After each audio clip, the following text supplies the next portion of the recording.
I legit thought you had an Oakland A's on. I was about to be like, Never. Again, I can't flip flop like that. That's too obvious. Way too obvious for me. I mean, the Giants. In your opinion, is the Giants the most popular? I feel like the A's more popular just because they were more open to the community of the Bay Area.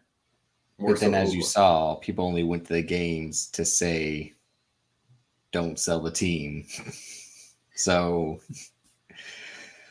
that's a whole nother discussion. I mean, that segues into a topic. I mean, if you want to have a Bay Area discussion, that's how it starts there. But no, with the A's moving to Vegas, obviously because the stadium's been in shit conditions, which is nothing compared to the city itself. But that, again, that duality of a city a ruin.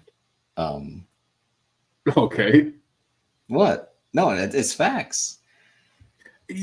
I mean, we know personally. We definitely know. Big Mike definitely know personally. But you Was didn't it have to over say it. exaggerated? Yes and no, but like I told Kiki, like every state has a place like that where like, damn, what the hell happened here? I mean, Keith Lee going to Oakland and then being like, oh my god, what happened here? Was this like? Because I am shocked that he has that soft a voice, not even in like a just like oh yeah, like he just talks like a super soft, natural way. But him to be like, yeah, we went to Oakland and I really don't want to say too much, but it was not a good experience. And I don't want to portray the city in that type of light or the people of that city. And I know he does he has his pose, he does the, Yeah. but no, I mean, I felt a little dangerous. So let me talk about these tacos. A little bit seasoned. But bam. again, Oh, that was a good shot. that's Northern California. You're from Southern California. There, you've seen the Oakland of Southern California. Again, Skid Row exists in Southern California for a reason. I mean, and I bet It's if you way go to worse New than York, what y'all got though. but no, I know that's. But if you go to New York, Yeah. if you go to Florida, if you go to, Chicago, again, there are bad places You everywhere. can't I be think. homeless in Chicago, bro. Especially right now. It's 12 degrees No, out I there. agree, but I mean, you Yeah. will run into like a Gotham City type place, a city full of shit, raining all the time. You ain't gotta keep picking on Richmond, But Virginia, that's and the, California. as I'd say, Richmond, California, definitely. But Virginia, the whole Mhm. state of Virginia, throw it away. Yeah, What just is that? have dogs go loose out there. Nope, no, we ain't going there. No. Mm-mm. So where did he go? Because I didn't see the whole video. Because I hit up Graham and them. I said, bro, why y'all You would didn't? have to talk to because again, it's been officially over a decade since I've been there, so I can't recall. And the times I ventured out to Oakland, I wouldn't really remember what places and where. It looked like Oakland to me. I know that. Like, He was by but the I BARTER train, which I mean, go through most of the Bay Area. So he probably was in East Oakland. yeah, but just the fact that a lot of his video was the B-roll of driving on the bridge. Um, That was the to funniest thing. yeah, He's that's like, like he kept cutting it from the food to the bridge. Like, I'm leaving. yeah. I'm going out of here. It was. I mean, but yeah, everyone's about like, and then what's funny, someone had a tweet, and I'm like, that's exactly what I wanted to say. What was the next Friday? We live in rough out here. Like when he says that, like we live in rough. We We live live in raw. rough and wild out here.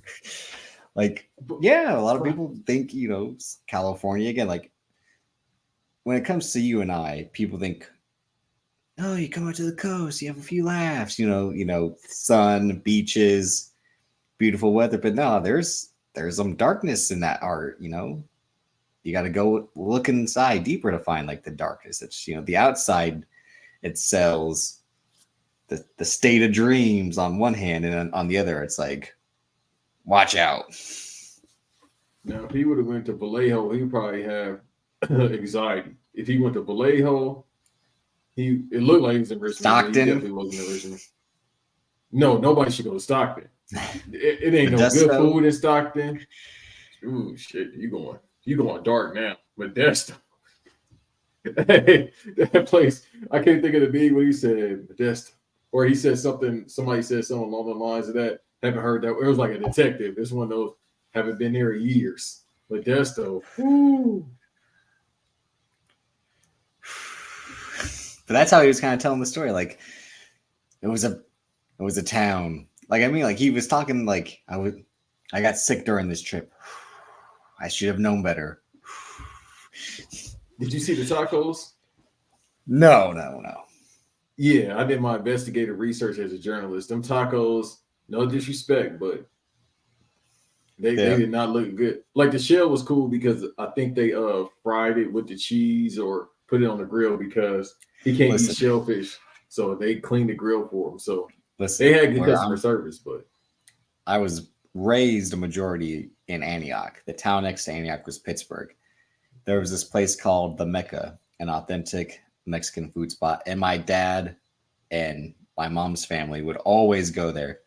But famously, it was a place that would have to be shut down just to be reopened, and people would still go, and it had to be shut down because of conditions, whether that be the food or the residency, you know, like what would happen there or what would happen food code wise. So that never stopped my family to go and going to get that bean dip for me. So like you gotta, and you get the discounts. Also, no, it's just it's just a staple. It's that thing. It's not that whole everyone knows everyone, but it's close to it. It's like that was the spot. You're like how in the 50s, the diner, everyone went to the diner, you know, like real quick. I know I've said what I said on Random Acts about the Bay Area. I still find the Bay Area to be the best place in America for me. I've been to East Oakland. I've been to Vallejo, Modesto. Yeah, they shitholes. I never had no issue. I've been city to city. Like, yeah. I feel like nature boy, bro. Yeah. Yeah, I've been Space Mountain. I've been to Space. I mean, I took somebody to Space Mountain 6 days a week. Yeah, I took somebody to Space Mountain. So it's like, bro, it's like David's saying, it's bad areas everywhere in the country. People know who Keith. First of all, let's get this out of the way. They know who Keith Lee is. All right. Even the dude that might try to rob him. Hey, homie, ain't you Keith Lee? Okay, that's been staples, all right. The Bay Area accent is just you gotta talk like I forgot. I gotta kind of do my mouth to talk like a Vancouver, like so when we were doing this, like because the way like his mouth is like, so we was filming the scene, and I was like, use a boxer right now, use a fighter. Like the way like Ryan Coogler talks, I'm like, holy shit, he's from the Bay Area. Like, and then Marshawn Lynch is like that Super Saiyan turned up. Yeah, it's which Ryan is why Coogler, when they got Pat Mahomes Sr. and Marshawn Lynch in the same room, people are like, what language are they speaking? Like, because Pat Mahomes Sr. is speaking from a whole nother century. Like, also, too, we forgot about Marcus Peters. I really haven't heard Marcus Peters talk, but no, I know he's from there, but I haven't heard him talk. Is what I'm saying. I know he's from there. Let's do this tier. It's Marcus Peters, Ryan Coogler, Marshawn Lynch, as far as Bay Area accents. Marcus Peters is OD, bro. It's like Super Saiyan 3, 2, and then 1. And then you'd have to say Gary Payton, right? You could cheat it and be like, he probably from Long Beach. Okay. Thinking that's what Staples. I mean, you were close to that. You got to do one of those audio tests, like whose voice is this? And they say a line, and like that's so and so. And we kind of all sound the same. Not gonna lie to you. People from LA?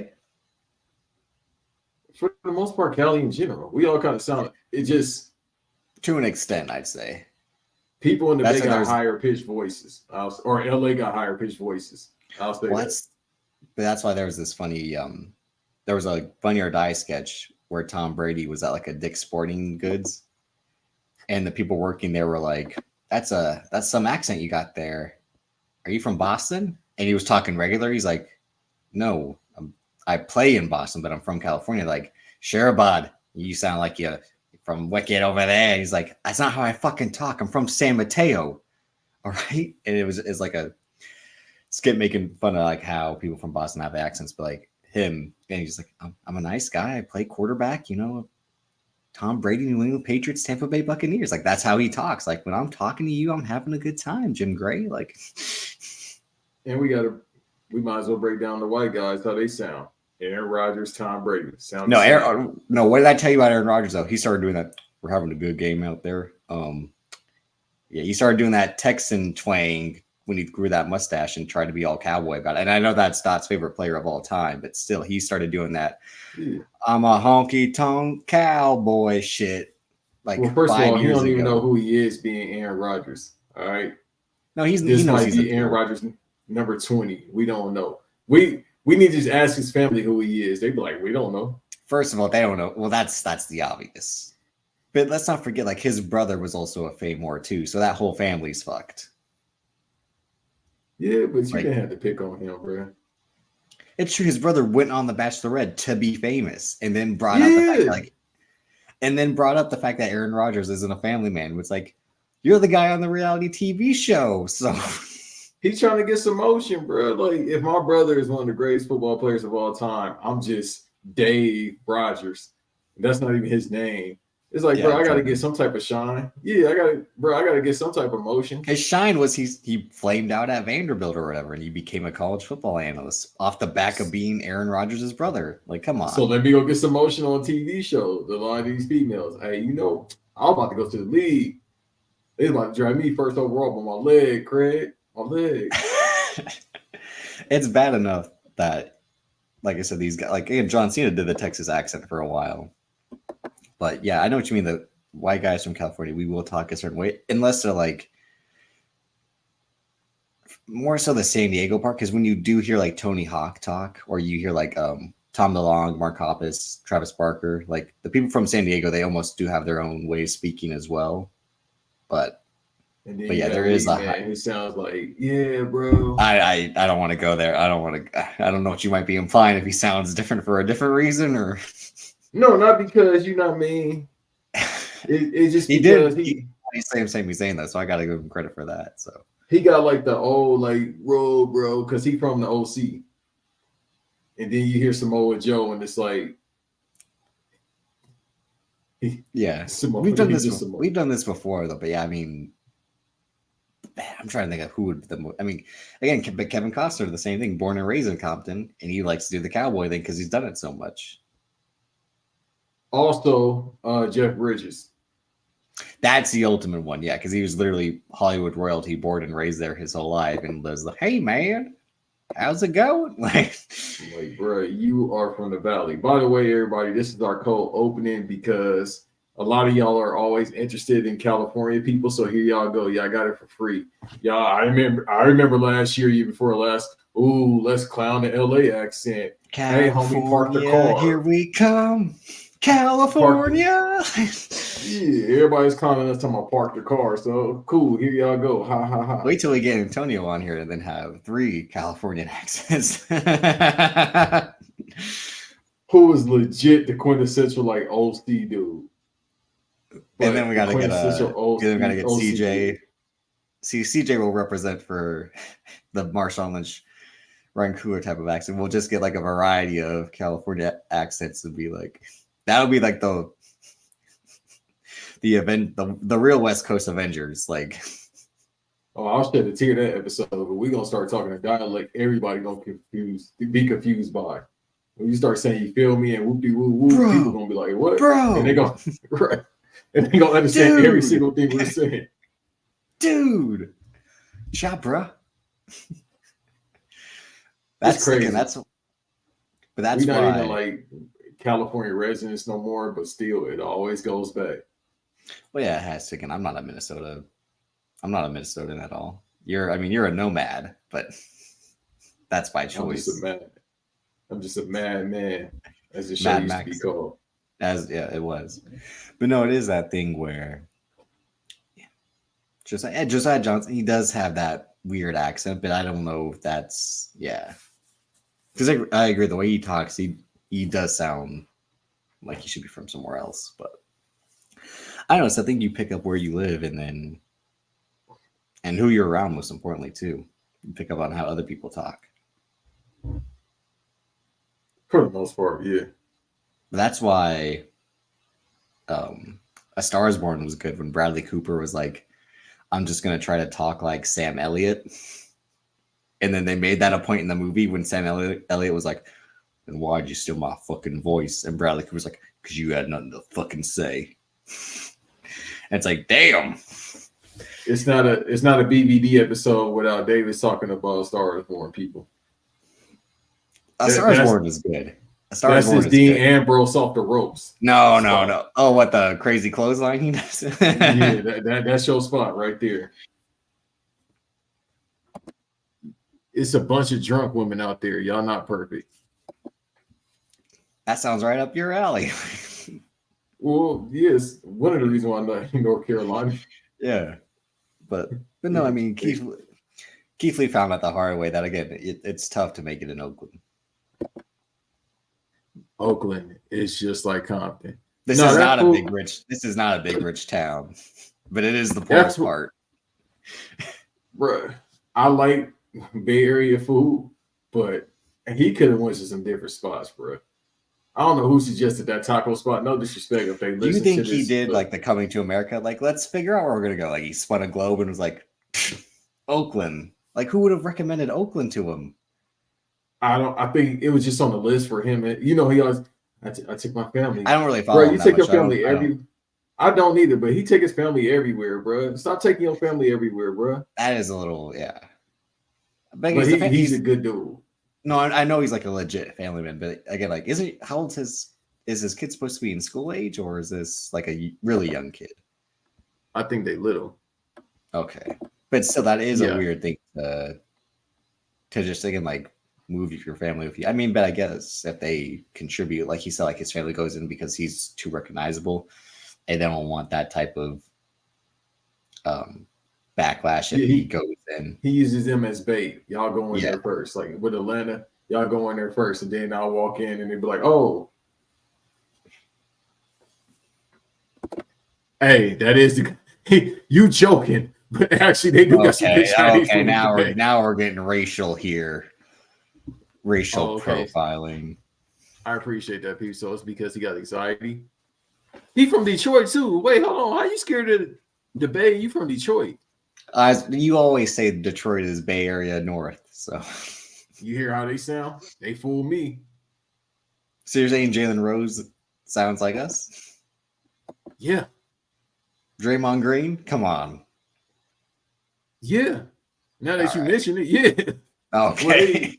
Draymond from Flint, if I'm not mistaken. He from Flint, and then Jalen, of course, from Detroit. Yeah. Thank you.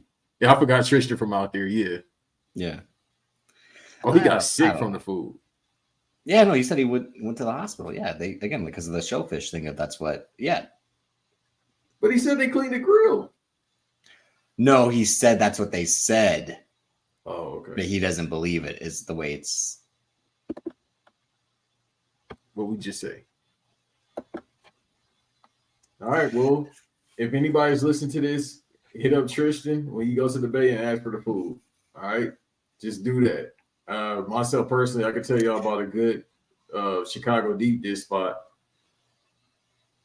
in Oakland. I can tell y'all that.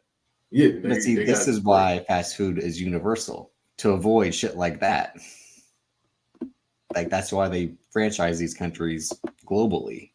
Because I think this is brought up in The Killer, where Michael Fassbender's character is like, even in France, McDonald's is still the most popular place to eat because it's fucking McDonald's. That's my favorite fast food besides Arby's. In a city of the finest cuisine and restaurants, like, people still will wait for McDonald's. So again, if you're trying to avoid this scenario, like, I mean, you always talk about trying to go to Tokyo. What are you going to eat in Tokyo? Are you going to eat the real authentic sushi? Yeah. You going to eat the octopus and the squid and the crazy? Okay. Well, you are a braver man than me. You never had octopus? You must be a stupid motherfucker. It's good, bro. I can't eat it live like they do, but yeah. That is the Eat this eel while it's alive. What do you mean while it's alive? Can't do that, bro. I don't know how that works for my American digestive system. Again, I love Arby's and McDonald's. What you think? Oh my Something God. straight from the sea is gonna do to me, bro? I might be out of here. Quasilla. Don't, no. Hell no. Mm-mm. Hey, man. Hey, man. But yeah, Keith Lee, I guess get well. But you do got hands, bro. He got well by getting the hell out of there. Like he split, like I split. Yeah, well, somebody told him that too. He said that they told him he gonna get robbed. They'll bring it to your rental car. I'm like, yeah, it'd be worse if he go to Stockton. They'll steal his radio, and you can't steal radios in new cars. Anybody here, but well, me, Davis, and Tristan, we from Cali, bruh. Let me tell y'all about Stockton, Cali. Matter of fact, I should call Big Mike right now, but he probably sleep, bruh. No, he doesn't. You want to talk about do y'all sleep? He doesn't. He sleeps probably 4 hours, and I think he sleeps like because he'll have his iPad. And I think he'll just fall asleep. Hey, Big Mike, if y'all don't know already, most of y'all do, is Davis Pops, one of the most interesting human beings ever. When I told you, because you spent some time, and when I told you after, though, that Coming to America was one of his favorite movies of all time, you were shocked by that. Very much so. You know what? Let me say it right here. Listen, yeah, he does sleep like Dracula. Because the iPad is legit. That's Davis Pop, so of course he know better than anybody. He'll have an iPad like this, and they'd be like the Undertaker, bro. And then all the while, golf is on. You are already there, Dot. What do you mean? Yeah, no. Yeah, y'all not that far off. Y'all, LA Knight and John Cena, we the same age, right? Like Big Mike ain't that old, bro. No, he'll be turning 50 this year because I'll be turning 29. Again, he ain't that much old. 50. It's not 50. It's 50. 50. So yeah, no, but y'all can ask him about Stockton. Please do. Or we could tell you about Stockton. Y'all know the Diaz brothers in UFC? There you go. It's Jeremy Renner and the Diaz brothers. Those are Stockton's finest. And that's all y'all need to know. I think one other person. That's all y'all need to know, bro. I don't want to say the word, but trash. But I don't want white to say trash. Just say, or are you trying to say? Oh, the other. Oh, okay, passing trash. Yeah, it's brown trash and then it's white trash. Yeah. Either way, they will take the hood. I'm not joking to y'all. They will take the hood caps off your car. Okay, this isn't National Lampoon's Vacation, all right? This is the 1980s. What do you mean by 10? You 20 years older than him. Still. You said it when you subtract the 10 and you add the 5 and you carry the 2, it's like 20, 40, 50, 20, 40, 60. That's the math he's doing right now. The funniest thing about him is his affinity for rap snacks. It's the funny, bro. He brought it out like dope when I was at the crib. He said, "Yeah, I love rap snack." He said, he had the Boosie joints, the Ross joints, the Migos, and he was putting it out like it was dope. He was like laying it out on the counter, like, bro, this the work right here. Like, I got a pound, bro. I don't sell 8s. So after you spent time with him, you officially understood why I am the way I am, correct? Yeah, because y'all got similarities. But it's like, genetics are just a weird thing. It's like y'all got similarities, but y'all two totally different people. Obviously, because you got to have genetics for two different people in order to make one. But y'all have certain similarities in the way y'all hate certain stuff. But it's like a shoot, like straight up, like, well, good transition too. It's like, if I hate something, I hate it and I'll be direct. But you more so, you're going to let the hate keep going. Yeah, but you'll keep on talking about it. He'll just be like, nah, Shawn Michaels, I don't mess with him. No, Who is no. He does that. No. He does that to get started up again. That's the thing. Like, He in your hometown, bro, or that is true. home state. That is true. You Yeah, just gotta go visit. I forget what golf course he works at and how far it is from where Doc could be. But that would be an interesting link up. yeah. Like he not that far from where you grew up. Dad. I'll tell you off here. But no, it's the tell me this so then I can get my rant started. That's the way he does. Like, he doesn't start on his own. But the Stephen A. Smith thing is, and I only want to talk about it because it's like you say this, like, the rappers are the best sports journalists these days, which is crazy because when that show started, I'm like, is this really going to be a joke or is this going to be for real? And then when people are like, no, they actually, like, him and Cam and Mace have real knowledge. Like, their insight's pretty good. I'm like, because this just seems like some big bit, but isn't even the Latino version a shoot or is it a bit? Because I can't tell with that one. It's a shoot. He from New York. Yeah, the shoot, bro. That's all he knows. Like, no, the Latino version, the one that, like, because don't they use the same set and like copy the same thing, like where they, because you would post those clips of like the four guys. I couldn't tell. I don't. The reason I'm putting them as Latinx because I can't tell if they're Puerto Rican or Dominican who were doing the same it set. Don't matter. And they were talking about the Yankees, like, no Yankees. Like they would just like, but Stephen A. Smith, yeah, it's cool that he called Jason Whitlock a fat piece of shit and like a bitch. He doesn't respect him, but it's like, okay, so does all the Twitter. Like, next, do you have anything insightful to say, or do you want to just be part of the conversation? Like, are you trying to take back what Cat Williams did? Because Cat Williams surpassed any level of hating that someone ever could do on the mic, and Stephen A. Smith and Skip Bayless are just like, now there's no use for me. Like, it's that Kobe Bryant Aziz Ansari commercial where he's like, I know that Kanye West one, who's like, but I'm the best, but you can be more. What the fuck does that mean, Kobe Bryant? That's Stephen A.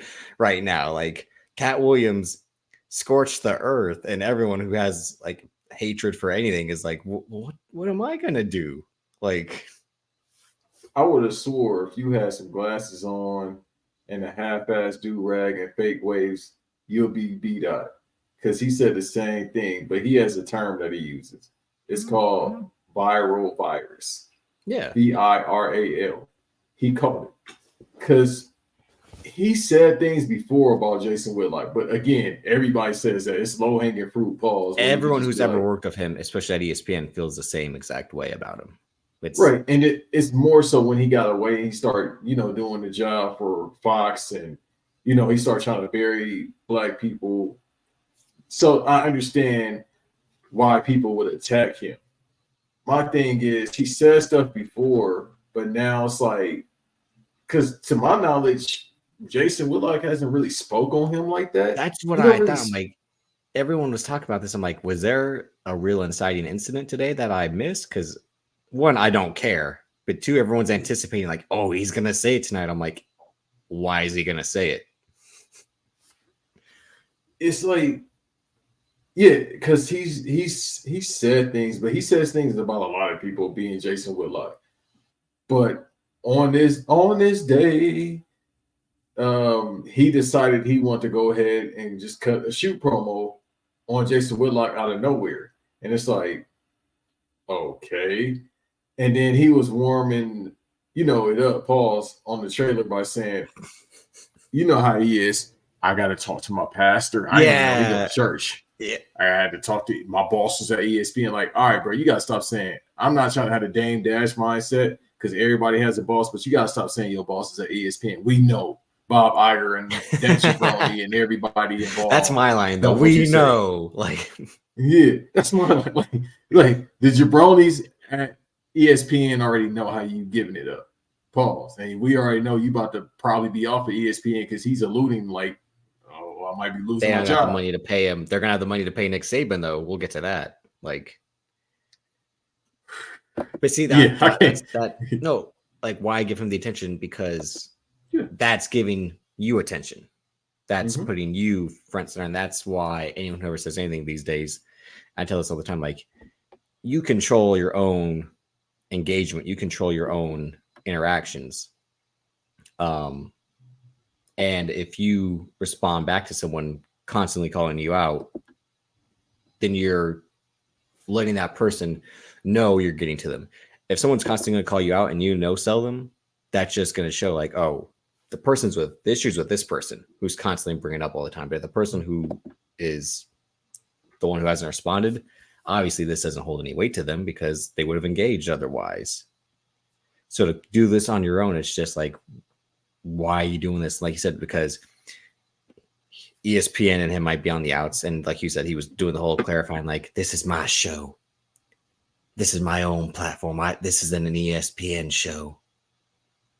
I just let them know that way they don't feel away after. And then I didn't listen to the whole thing, but just the viral clip of him saying, again, the obvious promo of the year, like, wow, who wrote that for you? Brian Gewirtz? Like, come on. Like, this is simple shit. Like say something, like tell the real behind the scenes stuff. Like tell the stories you're talking about like the Jamel Hills, but like name, say a story, say an incident. Don't just say like, yeah, we all know you, blah, blah, blah. And it's like, okay. But he does that all the time. It's like he's dancing around what he really wants to say. So because you're making it seem afraid like to actually say the shit. And then because that level of trust gets broken. I'm not trying to interrupt, but like when you air the real behind the scenes stuff, you can't take that back. It's out there. But I feel like it's never really no behind the scenes stuff. I feel like he just everything is wrestling. Obviously, he's a wrestling mark. So it's like you gotta he's a wrestling mark. Or he just really likes attention as it relates to wrestling. He likes anything that the spotlight is on that day. Like he'll cover UFC and not know a damn thing about the UFC. He'll cover yeah. What wasn't there that basketball game and he or no, it wasn't like wasn't there a game that day and he didn't even know like who was playing. I know it was bad when Michael Wilbon couldn't name any other players on the Pistons, but it was like I'll give him some credit because or just when he was like working like every day. That was a few weeks ago. It was a few weeks ago when Michael Wilbon had the thing about like not knowing who else was on the Pistons besides Cade Cunningham. He was like, I got some great players. I got Cade Cunningham and he was just like pausing there. I'm like, well, the man's getting up there in age because even Kevin Costner at the Golden Globes took forever to say what he was trying to say. And I'm like, this man just shot 2 movies back to back. Like, well, no wonder his wife is right. Yeah. Well, he also was looking at his bank statements like, damn. No, and I'm like, no wonder his wife's divorcing him because either he's losing it or. But that's the thing, like, bro, he got a 6-year-old. He's stressed out. He's 67 when we check. He got a 6-year-old. He's stressed. Oh my god, I forget what movie what it was, where some guy's like, by the time my son graduates high school, I'll be 80. Like it was something like that's in a movie, I think, where someone's like, why would I have a kid at this age? Look at me. Sound like me. I think it's in I think it's in This Is 40 when Albert Brooks has triplets and they're all like the age of and they're all like 3 or 4. It's like, I didn't know what I was doing. She was young. She wanted kids. I didn't think we'd have 3. Look at me. I'm already a grandfather. Like, they call me grandpa and I'm their dad. Like, yeah, that's something about my life. When I start going at it at 40, 50 years old. You're going to be Steve Martin having your first kid at 70? Absolutely. But he had the white hair, the gray white hair at 30, which is always astounding to me, Steve Martin. Apparently, he said that's like a genetic disposition. Yeah. No, I know, but it was still just baffling to me because he never looked old. It's just the hair. Because even now, he still doesn't look like that old of a man. It's just the hair. Van got that too. Van got gray hair. When he said that the other day, when he said they made fun of him in grade school for having gray hair, I was like, is he Benjamin Button? He might be, bro, because he already be talking about old shit. I'm like, dog, you only 30 years old. He be talking about old R&B like he 50 years old. Like, bro, what does he know about that? Or is he secretly Wolverine or Steve Rogers, or he ages slowly? Are we gonna find pictures of Van in the 1800s of like photos like this? I hope we And the don't find no Monopoly. pictures of him in 1800. Well, no, like in a Monopoly Man suit or something, like Him Van wearing a was suit the would real be Victor funny. Timely. That's what it was. He was the original Victor Timely. Richard Thomas, hilarious. But no, going back to this promo, and we're not going to stay on this. We don't, Yeah, do the Twitter podcast stuff where we're talking about something that's already it's been like talked about. I'll say this: you got to be accountable because what if? I'm a what if type guy, even though I go above and beyond the what ifs. I don't believe in what ifs as far as it relates to me and my actions in life because I wouldn't be this far if I just thought about what ifs. It's just doing, and that's it. But a what if scenario I always think about as it relates to everybody else's action and how it can cause somebody else to react. So obviously, I'll play babyface right now. Obviously, there's something wrong with the guy as far as his self-esteem and just mental issues in general. The stuff that Whitlock says, or I won't say mental issues, but it's something internally wrong with him for him to keep doing this type of stuff. And the guy just doesn't like himself. I think it's the way he acts out towards people is because he feels like people are better than him for as how they look or they can cut promos, etc. My mindset is go ahead. Most And time then people are troll. No, people are trolls, especially now in this age more than ever. I think he saw that lane and I think what you might be on something, the way he felt personally is like, this is the lane for me. And I can justify it by being an even bigger troll. And that would cover up my own insecurities. I think it's both of those combined because this is the age of the troll where people are willing to say whatever on whatever platform is willing to pay them the most, which is why someone goes who's a Democrat then starts to lean right because Fox News is going to cut the check or vice versa. And the thing about me with this is like this would have held more weight if they were both on ESPN instead of him just throwing shots at a guy who isn't relevant anymore. If he had said like this about a coworker on his own platform, that would have been like, holy shit. But then ESPN would have gotten involved because when Bill Simmons said Roger Goodell was a liar and he lies to everyone and is a horrible commissioner, that was some real like, oh shit, this is the guy that does business with your boss, so you shouldn't. Yeah. So, and you're right, Simp. But this is what I want to say as it relates. Like I said, I'm gonna be the baby face in this instance. So as of now, it's probably at 1 million views. Last time I checked, it was like 686,000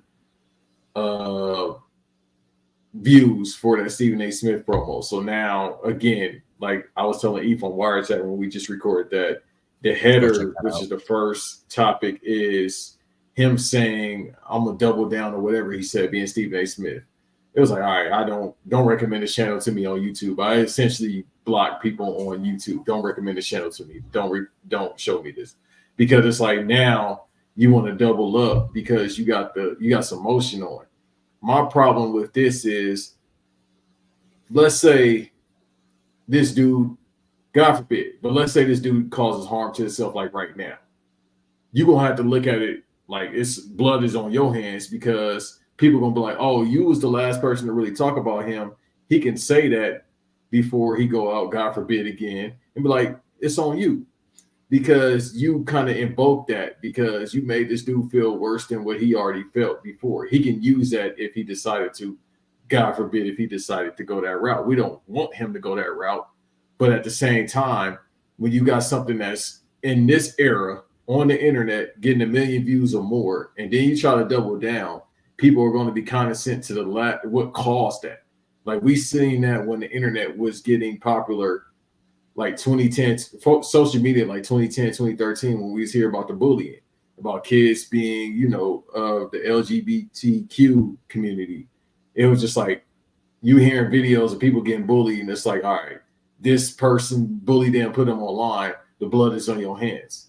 It's not necessarily on the person that caused the action or did the video, whatever, but it could go back to what you did, and then people will be like, well, damn, we all laugh.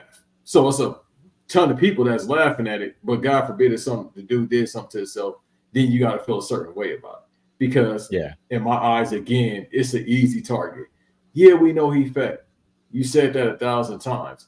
Yeah, you got away with words that makes it, And let's somewhat not act like hilarious. Stephen A. Smith But is the pillar of health either. Like, come on. It's nah, yeah, he need to stop wearing cut off sleeve hoodies, bro. I thought he had polio. it's one of those things where, like, again, the bully's the bully to someone else. But that's the thing where everyone gives attention to anything. That's why any time a lot of people talk about the same topic that I never engage in, I'm like, you are pouring the gasoline onto the fire, and then you'll say, oh, I'm going to block this or mute this and blah, blah, blah. Like, no, you're still willing to engage. The easiest thing to do is just look the other way. And like I said, to start this all off, because we're going to transition next, but I think he saw Cat Williams, what he did, and I think he wanted that for himself. And he's like, what's my version of that? But the Cat Williams thing was, for every lie, for every truth he told, there was 2 lies. And it almost could have been more like the way, I don't want to be like the Cat Williams thing was a work or like a comedy bit. Like, it almost can be perceived as that, as like an amazing work of stand-up comedy that he was doing, because it was so outrageous. But like, it seems to have some truth to it, or some basis to it, I should say, which is what stand-up should be. Some basis with a little bit of not phoniness, but like exaggeration, because when they got mad at Hassan Minaj for altering story details in his stand-up about his personal life. It's like, well, I don't expect stand-ups to tell me the fucking truth. I expect them to tell me jokes. If it has some truth in it, that's a bonus. Like, Right, which is comedy in general. yeah, but not, again, like, based on a true story. Like, this isn't, we'll get to the biopic talk, like, this isn't how it played out for real. Like, as much as I hated on the Iron Claw, even though I haven't seen it, just in terms of like the way it was being perceived and the things that they weren't acknowledging in terms of, Chris Von Erich, I think, is the one that got left out, the youngest one. Yeah. And it's like, well, they didn't want to get that dark and bring up that story, and it just served no purpose. I'm like, well, then you have to know going in, like, this isn't a truthful story. But as someone who loved Winning Time itself knew it was an exaggeration of everything. It was mocking itself while trying to tug at your heartstrings. Again, it had fucking Jerry Buss and Magic Johnson talk to the camera. It had, cartoons, intercut scenes. It was like the best way to tell a true story, which was, we're going to exaggerate the hell out of it, because 1, it's Hollywood, and 2, some of this is so outrageous you won't believe it anyway, the way things played out. Again, like, Magic Johnson legit asked for a trade in year 2 and got the coach fired. But like, that also could have seemed made up based on the way reporting could have been back then. And like Mike said, but even old media back then would have been considered lame in terms of, I don't know if athletes looked at it like, these guys never play like they do now, which is what Kevin Durant always says. These athletes never played. These journalists never played. Why should I trust them? And that's why they get so mad when the Barclays and the Shaqs criticize them, because those guys were greats of their era. And which is why I said we have the tiered thing, like Dan Orlovsky, don't talk about these guys because you can't hold a candle to them. But then there are some reporters who are able to break it down without ever playing. So I don't know. Also, go ahead.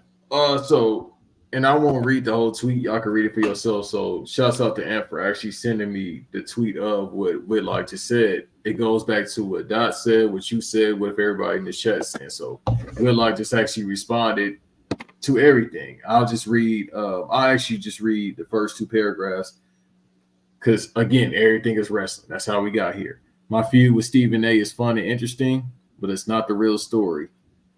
I'll read this as well. The real story is watching SAS, which is the acronym for Stephen A. Smith, do an emergency extreme makeover in an attempt to catch up with Pat McAfee and Shannon Sharp. I'll read that. Y'all go read the rest. But and what did I say last week about Pat McAfee? Like, he's always been a Barstool guy, despite being out of Barstool the last 5 or 6 years. But Pat McAfee still has that, like, rowdy. He's not racist, but you wouldn't be surprised if he said something like that, or push that edge, like, because he has that energy, he has the vibe. That's where he got his start, and when I checked out Barstool content for like 1 week in 2017, I'm like, I can't believe people actually listen to this shit and watch this shit. It's like every time I see Fox News on TV, I'm like, people actually believe this shit. It's insane to me. Like, or find this shit entertaining or truthful. Yeah. So it's now getting to a point where the old guys are trying to keep up with the young guys, particularly in media.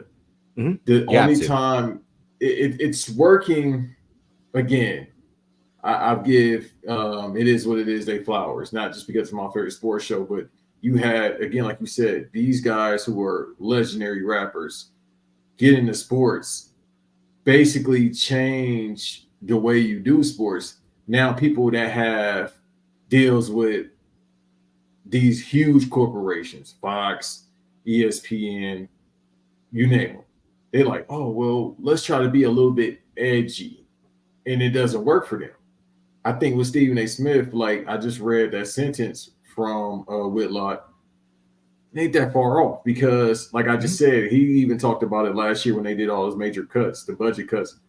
I think me and Davis talked about that. But when they did the major budget cuts at ESPN, he said, my job ain't secure. He just recently said this past week, my job ain't secure because we see what Pat McAfee is bringing in. I think his numbers are like 294 million. His numbers are reportedly low, and they're upset about that because they thought he would bring in the young viewers, and now he's kind of causing a shitstorm online with the Aaron Rodgers stuff. And like I said, people, I think that's a work, though.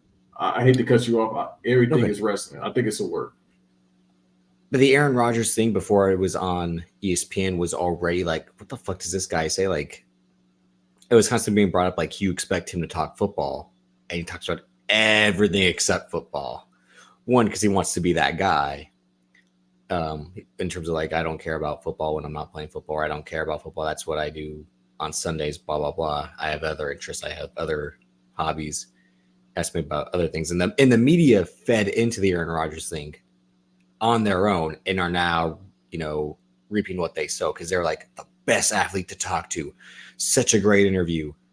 Tells it like it is. Like, we love talking to this guy and he loves talking to us. And now when he's talking like this, they're like, Frankenstein's monster, what have I done? Oh shit. Like, this isn't going how it's supposed to go. Mm-hmm. You can call it, depending on who you are, you can call it, I'm really speaking in wrestling vernacular because mostly everybody is here. And then I'm doing this, because Sent is our guy. So I'm definitely trying to put it over.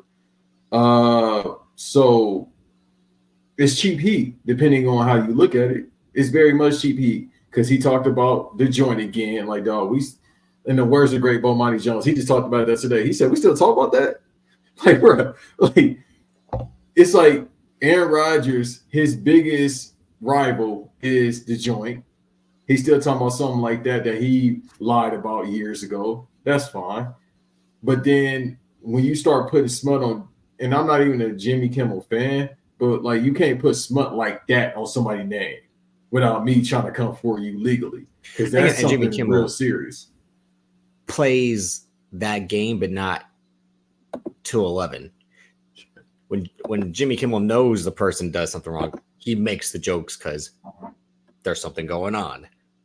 Like when he can call Trump a racist or a crook because, well, this man is being, arraigned or whatever. Like, so there's some merit to it. But off the rip of just Aaron Rodgers saying, like, I hope this guy's name is on this list just for shits and giggles, or, so he can have something bad happen to him. It's like, what the hell? Like, again, like that, like, that's why everyone reacted the same way. Like, oh, okay, did he really say that? And then him trying to say it was a joke, blah, blah, blah. It's like, no, it wasn't, because people don't joke about shit like that. No one jokes that hoping they see someone's name on something like that. Otherwise, what the hell? But it's that thing where the media is chasing people my age and younger, especially way younger than my age, because I'm almost aging out of the important part of the people they're trying to chase, which is the 25s and under. I'm definitely under that, which is why they signed Pat McAfee, which is why they're letting the older people go. And these older people are scared to just kind of start out on their own again, or to start over somewhere else. Like, let's not forget, like, Shannon Sharp was on NFL Today on CBS. That it's so weird that he has this not second act, but it is a second act in a way in terms of media with the Club Shay Shay stuff and the stuff he's doing with Ocho Cinco. But I just remember seeing him every Sunday. Like I love that show more than the Fox show when it came to pregame talk, because I liked Shannon Sharp, I liked Marino and Nesaias, and when Bill Cowher got there. And now Shannon Sharp is the guy who was doing bits with Skip Bayless and now is talking to Cat Williams and whatever, because he has this Rolodex, and that's the thing to do. Athletes and then entertainers leaned into their connections now more than ever. And we said it from 2020 on that everyone has a podcast, and that was both like a bad thing and a good thing, because, well, I do want to hear so-and-so talk to this person. That is interesting. Like, I love Carmelo Anthony.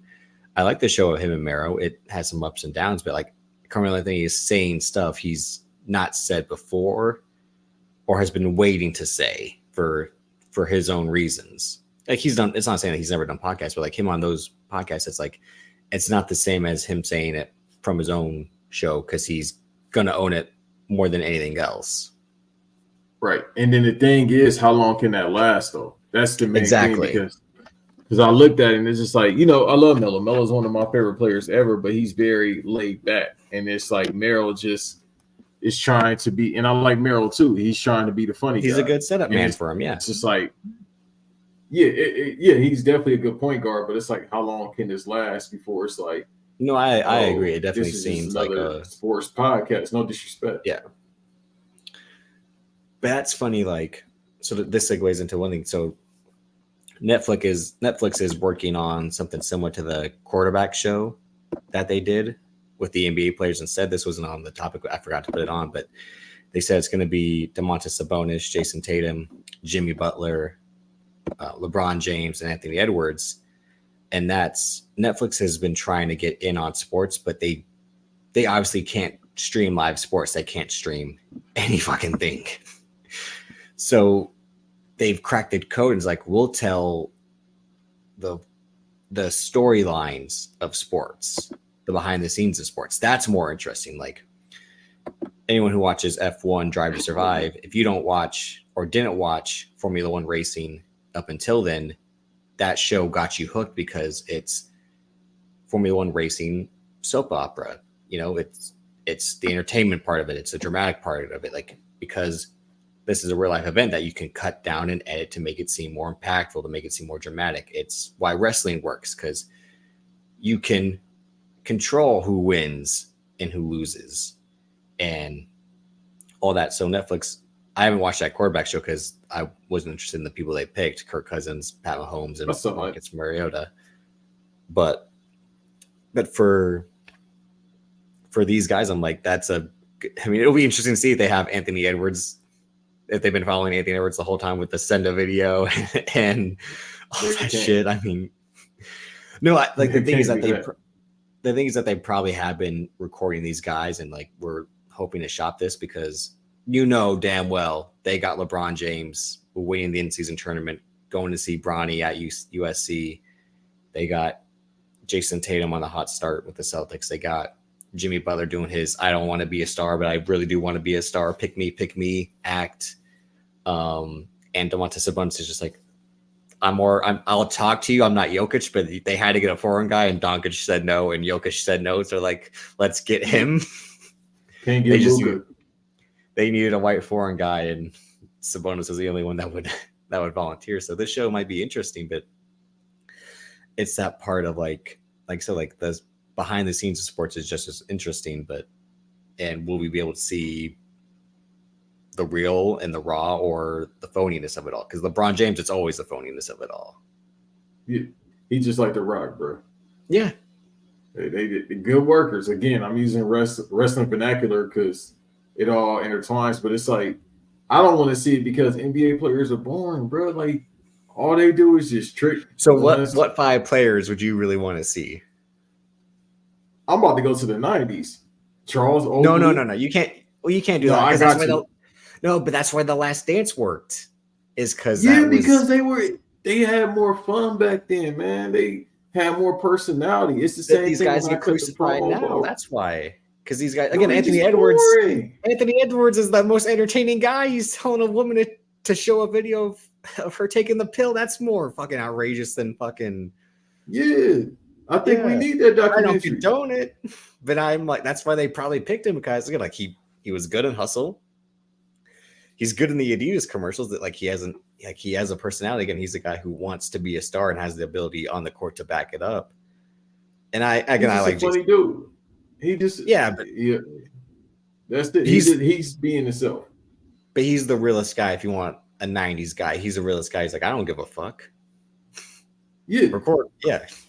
Versus Jimmy Butler does the like, get me on my good side. Hey, yeah, haha. Like, you know. Yeah, get my Lawrence Taylor earring. It's just that, again, I don't want to be famous. I don't want to be a star that, you know, I work hard and tell you I work hard on purpose. So you can praise me more. I don't buy that shit. I was almost worried that was going to happen with Tyrese Halliburton in terms of like, oh, is he going to go that I don't want to be famous? Just respect me on the court. But like, no, you can tell like he's not like that. I was worried for a second. No, he might be the NBA's George Kittle, a wrestling fan who's great at his sport and is just like can be famous for being himself. Yeah, that's it. He's just a wrestler, Mark, and I say it in a good way. He played video games, cool. Sound like me, and he just work on his craft, and he's really good at it. So, but otherwise, not these other players. I don't want to see. It's just NBA players are boring, bro. They have no personality. I know what you mean because they had to turn professional at 14. As soon as they got to high school, they had to be professionals because they were going to be covered due to Ball is Life, due to Scouts.com versus all of it. They were going to be, you know, picked apart from the time they entered high school to the time they retired, which is why they're born on purpose. And the minute one shows personality, they're loved. And would you rather them follow Draymond so you can get like or are you just tired of that? None of them. I don't. Other than Ant-Man, none of them. They not, bro.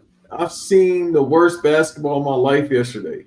Why would I want to see the behind the scenes of that? That was the worst day. I'm not over exaggerating, y'all. I've been watching. No, there was I study basketball games that were horrendous. Yeah, I study anything I'm a huge advocate for, a big fan of. I study it. I go back in the archives. All right. Same thing I do with wrestling. Hey, Cent, I've been watching Starrcade 83. I've been going back to that. So again, like Davis talked about earlier, I could talk about.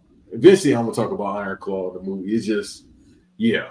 But I've seen those WCCW matches against, you know what I mean, against the Fabulous Freebirds. I've seen those, man. I've seen the Harley race matches. I've seen all that. It just wasn't entertaining to me. But anything I'm a fan of, I go in the archives. Yesterday was the worst day I've ever seen in NBA history. So why would I want to see players that don't really probably care about the game? Well, the players that they have probably care to a certain extent.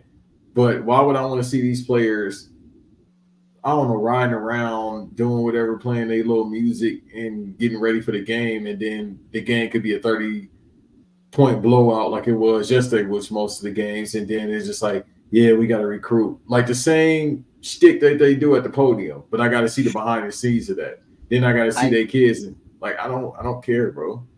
I know what your point is valid because I agree with what you're saying in terms of like these guys already show a lot of themselves, especially LeBron. He already has numerous shows or YouTube series that document what he does, and then these guys do it on Instagram or Twitter anyway. Like we know nothing really happens with Jason Tatum except him and Deuce. Like, are you like we're just gonna get extra footage of that? We see that every game day.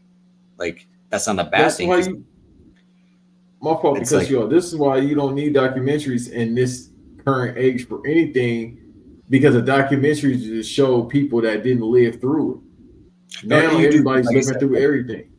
You do if it's something so niche like the F1 thing, like I said, like people in America weren't following Formula One. That show got them hooked on Formula One, and that's why they added 2 to 3 more races in America, because the Netflix show boosted Formula One in America to the point where like, well, if we can have more races, more people will show up.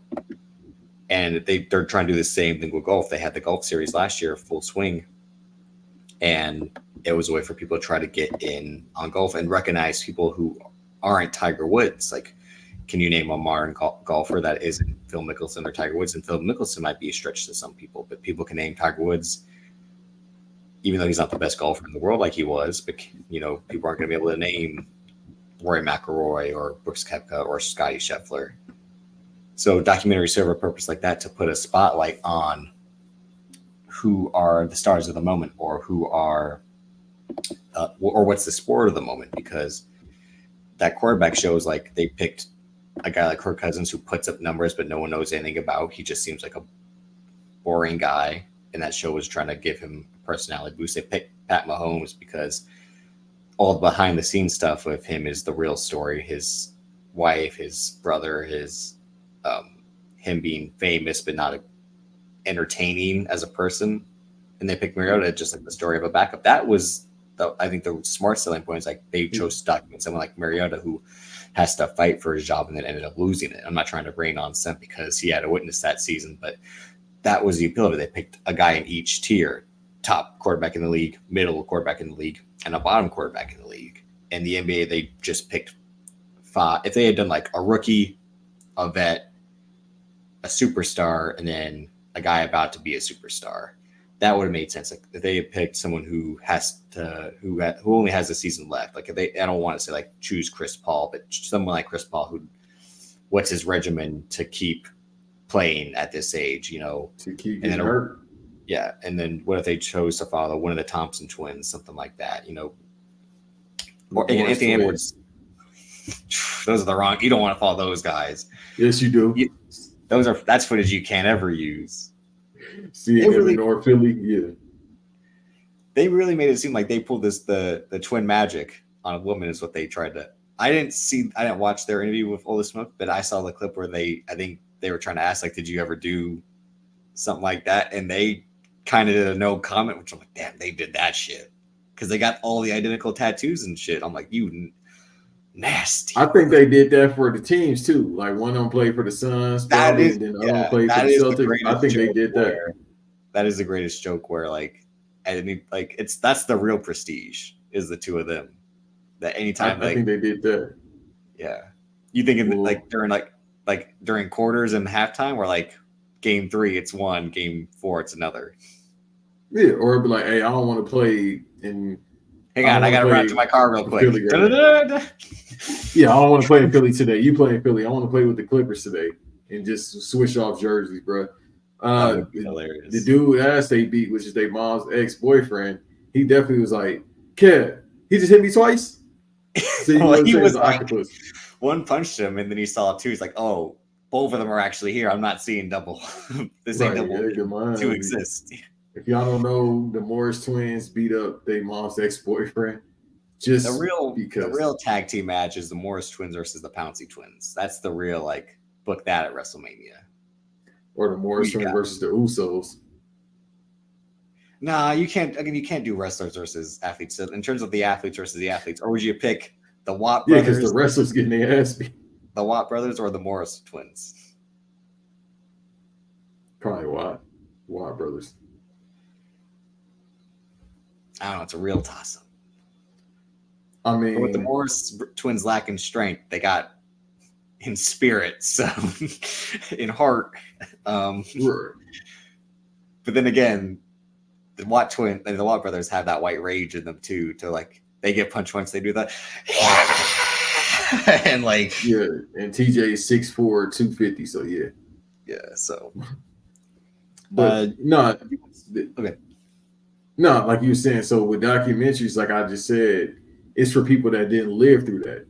But it's the same thing with biopics. It's for those that didn't live through it or just heard about it, and you get people that act it out.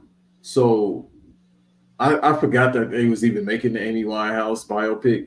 Fan of her music. I don't think they need this. There was a documentary. It either won the Oscar or came close to winning it like 3 years ago. Within the last 10 years, there was a documentary about her. And then that's the thing, just like the Joseph Gordon-Levitt movie where he walks on the tightrope between the towers. That was a documentary, Man on Wire, and then they made it into a movie. And people were like, the documentary is better than the movie. Why did they waste their time making a full fucking movie about this, like that's $200 million you'll never get back. Right. But that's the thing, like, but a lot of these are produced by Graham King, who won the Oscar for producing The Departed. He produced Bohemian Rhapsody. I think he produced the Whitney Houston one that came and went. I think he might be producing this Bob Marley one that's coming out. But yeah, It looks terrible. They all look terrible. Again, the Whitney Houston one just kind of skips over everything that a biopic would be made about. It's really just all like pop star Whitney Houston with no darkness. And I think that's the Graham King appeal of it. It's like, let's tell the happy side of their story, not the sad part of their story. Which I like, because we heard the sad part so many times. Yeah. But then it's nothing what I said about the Eric Claw. Like, do you want to be truthful or do you want to be a fairy tale, even though it never had a happy ending? And that's the conundrum when you tell true stories. It never went this way, or you're trying to run from the fact. Daniel Tosh had the great comment about Lincoln when he did that whole like Oscars 2012 breakdown. He's like, he's like, let me tell you about Lincoln. He's like, he's trying to free the slaves. His wife's a bitch, and the war, and they don't want him to end it. And then they go to the play, and then they come out and say the president's been shot. They don't show it. He's like, the one thing I wanted to see in the movie, and they don't show it. What? Like, and I was trying to see that Monopoly had get flipped. Yeah, but that's the thing people want to see. Like, famously, there was that Lucy in the Sky movie about the astronaut who drove cross country to get back at the man that she was with because he moved on. And that woman in real life was wearing diapers, so she didn't have to stop. And then in the movie, Natalie Portman, who's playing this woman, doesn't do anything like that. And the press kept asking Noah Hawley, the writer director, like, why did you include this? He's like, because I didn't want to include it, okay? Like, it was just like we're like, stop asking me about this. But that's the big part of the story. That's the most interesting thing. First of all, she only stopped and forget, like, cool, let me get this gas. You got to put a full tank in there. Depending on what type of car you is, you still have enough time to go use the bathroom. Yeah. That's a couple of minutes to fill up this car. Yeah. So just riding around with a diaper just to save 2 minutes is kind of crazy. But that is the thing. It's like everyone's like, the one thing we wanted to see in a movie, and you don't want to give it to us. And then he's like, that's not why I wanted to make the movie. And it's like, then it should be. So this Amy Winehouse one, obviously they shouldn't just make, for a number of reasons, die too soon. I guess she was someone who was exploited. But they making it because the whole 27 Club thing. Yeah, but then the Michael Jackson one, which they're making because the family, like you said, it's to prop up his nephew who's going to be playing him. And Antoine Fuqua needs a fucking job because all of his movies have been shit lately. That's the only thing I'm nervous about. Well, I always told you that Antoine Fuqua is very overrated. He has 2 to 3 good movies, and yeah, and it's nothing against him. It's just like to hit it off the bat with Training Day. It's like, damn, it's hard to top that because. Cool. He gonna have to pause. He gonna have to top this one. He won't. Again, none of these movies are going to be good. What I tell you, this is gonna be the highest grossing biopic ever. You cannot mess this up. I've seen a 3-year-old dressed up in Thriller. Be it his parents or his grandparents are of age to see Thriller in real life. It's still the fact of I've seen the kid on TikTok, a baby on TikTok 3 years ago. They play Michael Jackson, and he started dancing. Dog, Mike been dead for 15 years, and people still talk like Mike here. You cannot. His family has his estate. Cool. People are probably gonna say, "Hey, can we?" So his family has the estates. They're in charge of this movie? So people are wondering, are they gonna put everything that's happened? Hell no. The ledge. Hell no. You got to. Because you got to tell the story for your brother, your son, whoever that's not here no more. You got to go all out. This is going to be the highest grossing bio. I'm telling y'all, go back to this. this is gonna be the highest growth. It's the most famous. Mark my words. Yeah, that's hilarious. It's gonna be the most famous. It's the most famous. I don't even know if you should say celebrity, whatever. The most famous person outside of Jesus in history. All right, is Jesus then Michael Jackson, bro? This is gonna be the highest grossing biopic ever. First of all, I feel bad for the nephew because boy, you got your work turned up for you. You got your work. I don't know if you learned in Strasbourg. Holla at me, I could teach. I know somebody. I don't know what you learning to become your uncle, but bruh, he got his work turned. I feel bad for him because if he do a bad job, the movie's gonna make its money. It's gonna be the highest grossing biopic ever. But people gonna be like, "Oh, it could have been better." But the nephew, people don't look at directing like we look at directing or screenwriting. No, I know. They gonna look at the actor. And that's what I brought it up a few weeks ago when we were talking about Maestro, and it was the same thing where I mentioned Bohemian Rhapsody and Rami Malek winning for that. And it's gonna be something like that where like it's not really an acting performance. You're just pretending to be someone. Like there's no, and Rami Malek's a good actor, but it's like there's no acting in that. And it's not the fact that he just lip synced to play Freddie Mercury, but it's like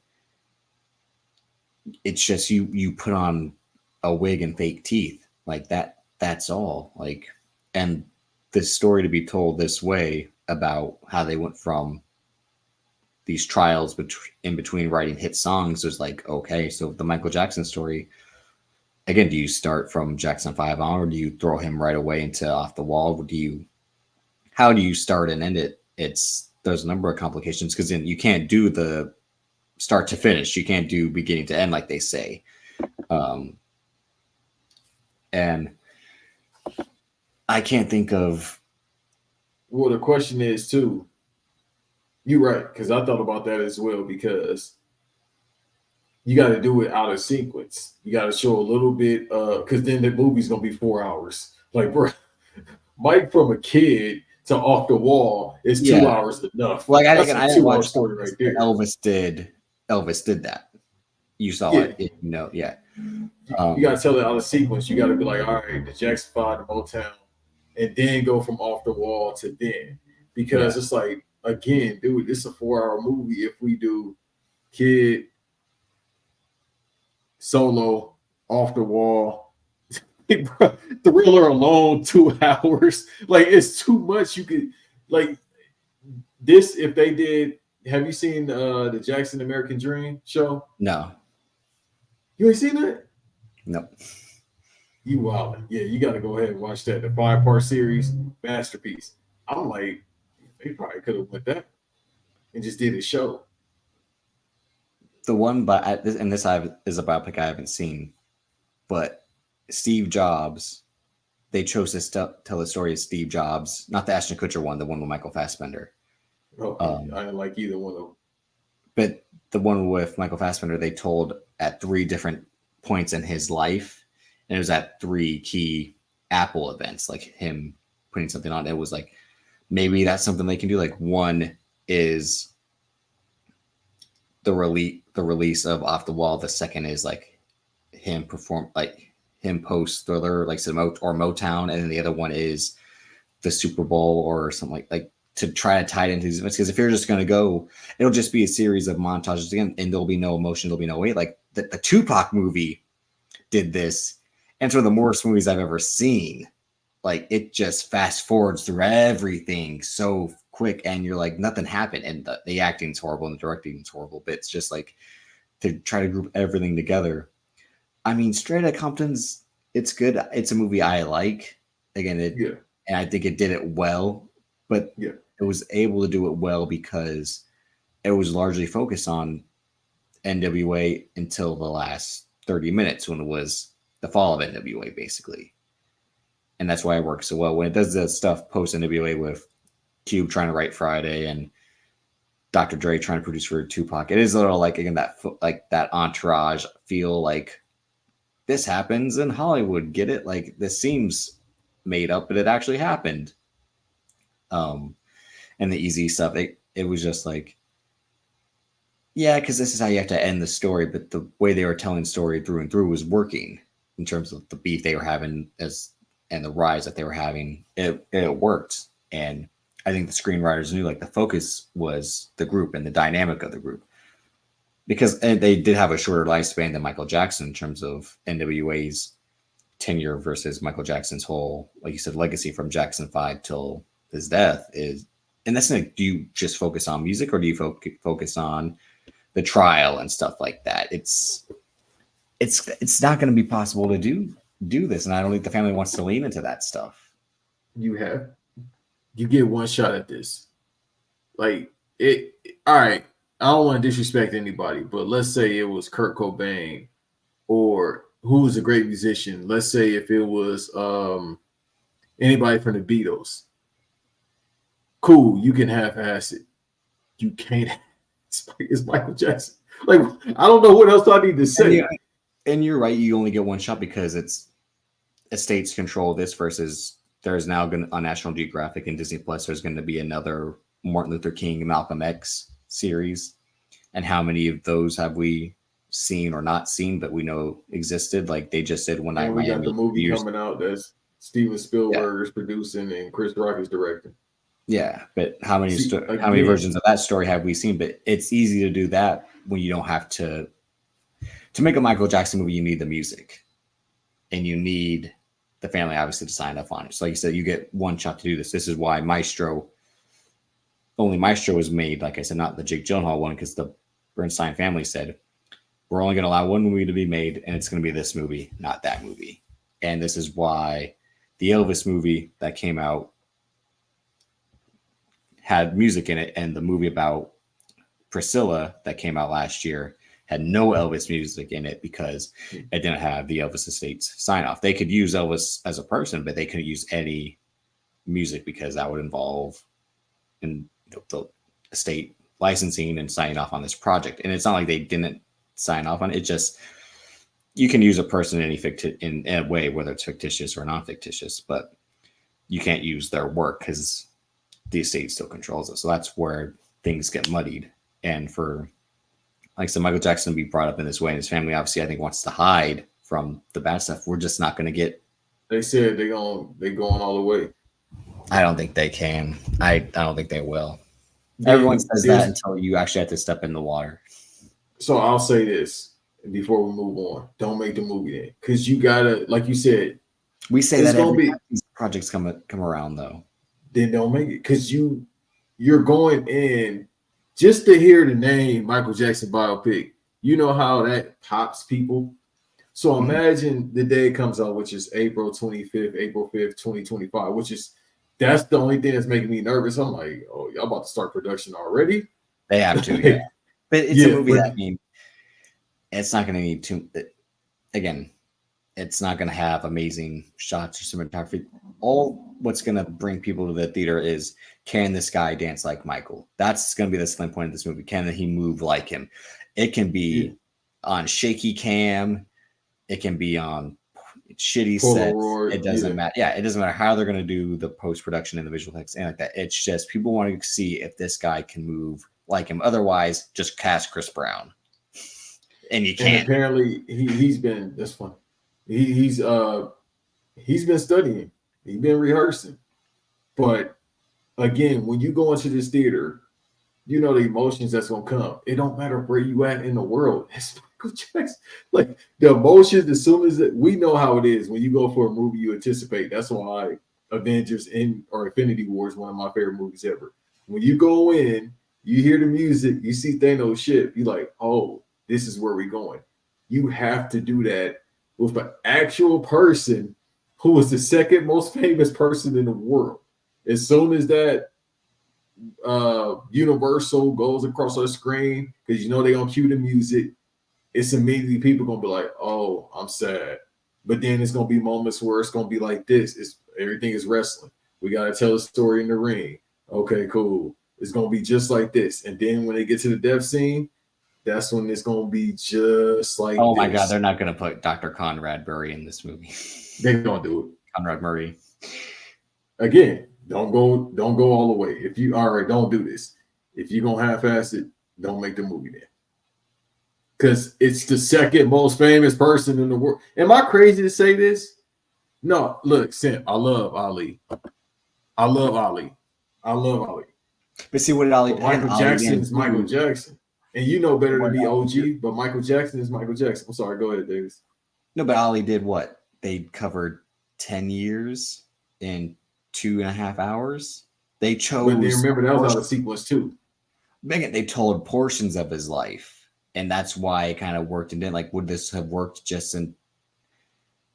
It's hard to say how, because again, it's one of the most iconic figures of all time as well, just as well as Michael Jackson is Muhammad Ali. That's why this is so tough. But then, that's not the only movie that has Muhammad Ali in it. Like I just said, One Night in Miami has a scene of a Muhammad Ali fight, and then Muhammad Ali is also in that movie as well. It's just. But you know what worked biopics- with Ali? I'm sorry to cut you off. Oh, God. You had the biggest draw in Hollywood at that You point. wanted to see Will Smith be Muhammad Ali, yeah. And Versus then this go for an Oscar. Yeah. So and that great movie too. Thank you, Sam, for bringing that up. That's one of my favorite movies ever. Be the most charismatic athlete of all time if both could exist in the same sphere, because it's like Will Smith, the most charismatic actor we have, and then Muhammad Ali, the most charismatic athlete we have. But that's the thing is like all these again, they had that LeBron James movie on Peacock last year about his high school team. That More Than a Game was 10 years before that, and probably more But that was a entertaining. documentary. You know That was a that good was documentary. Yeah, that's It's what very- we just talked about this on the last episode with the Rock doing the Mark Kerr biopic, and some might know about Mark Kerr more than us, but like, all right, how is this guy gonna mimic Mark Kerr? Like, how is he like the whole point of Foxcatcher was to see Mark Schultz get shot. That was the whole selling point of Foxcatcher. It wasn't how John DuPont was this weirdo. It was this guy murdered another man on his property. That's what people wanted to see. And all the lead up to it was a bunch of slowness and like, yeah, John DuPont was weird, and Dave Schultz, I can't remember which one died. And Kurt Angle's in that story, and he's never mentioned, Right. which is the crazy part. Davis, real quick. What's the best way we can answer this? You know the quote that we had. It was like the title of our episode. He's allowing me to stay with him. No one, i.e. Paul. I can give up the pork, but the white women, goddamn. White women, goddamn it. You seen him? How you do it? He's like, How you doing? How you do it? But no, it's just and now this segues into another movie that was announced, which is Top Gun 3 is now in the works. So Tom Cruise joins Warner Discovery, but it's like a placeholder deal. I can't think of a deal. It'd be like when Jay-Z joined Def Jam, when he became the president of Def Jam. Anybody know that it's the same thing. It might have a tone like that, but I mean, like a guy who's on one team already signing to another, and he's like, "Hang on, I'm gonna play for you, but I have to play these 3 years first, because, like we said in our text, Dead Reckoning Part 2, which isn't the name anymore, is going through its post-production troubles, and it's supposed to be coming out next year. Like in the last 30-something, 48 hours or so, Top Gun 3 has been rumored with Miles Teller, Glenn Powell, Aaron Kruger, who wrote the script, co-wrote the script, and Joseph Kosinski possibly returning to direct as well. And I only think that's happening because Paramount said, "You fucking owe us." So we're in a weird situation where Tom Cruise, like you said, is trying to be player coach at Warner Discovery, because David Zaslav probably said, "We're going to make whatever you want, release it however you want. Please come save us, Tom Cruise. We need help." And then Tom Cruise kind of needs help due to this whole Paramount deal where he forced him to hold off on Top Gun Maverick. He was right in the end, and then he forced him to hold off on Mission Impossible: Dead Reckoning and stretch it out into 2 movies instead of 1. And so far, that's looked like a loss. So he's like 1-1, and Paramount is looking to merge with Warner Discovery, ironically. So there's so many pieces on the chessboard right now. And then it's been rumored that Skydance might buy Paramount, and Skydance is the David Ellison's production company. He's the son of Larry Ellison. And Skydance produces a lot of Tom Cruise's movies, namely the Mission Impossible movies. So it's another like what's going like the yarn stretched to here, and here. It's a real. You ever negotiated with it? Or I don't think anybody in the comment section. No, Tom Cruise Yeah. famously said, like, we don't negotiate with terrorists when he was Lex Grossman. So you are negotiating with the terrorists this time.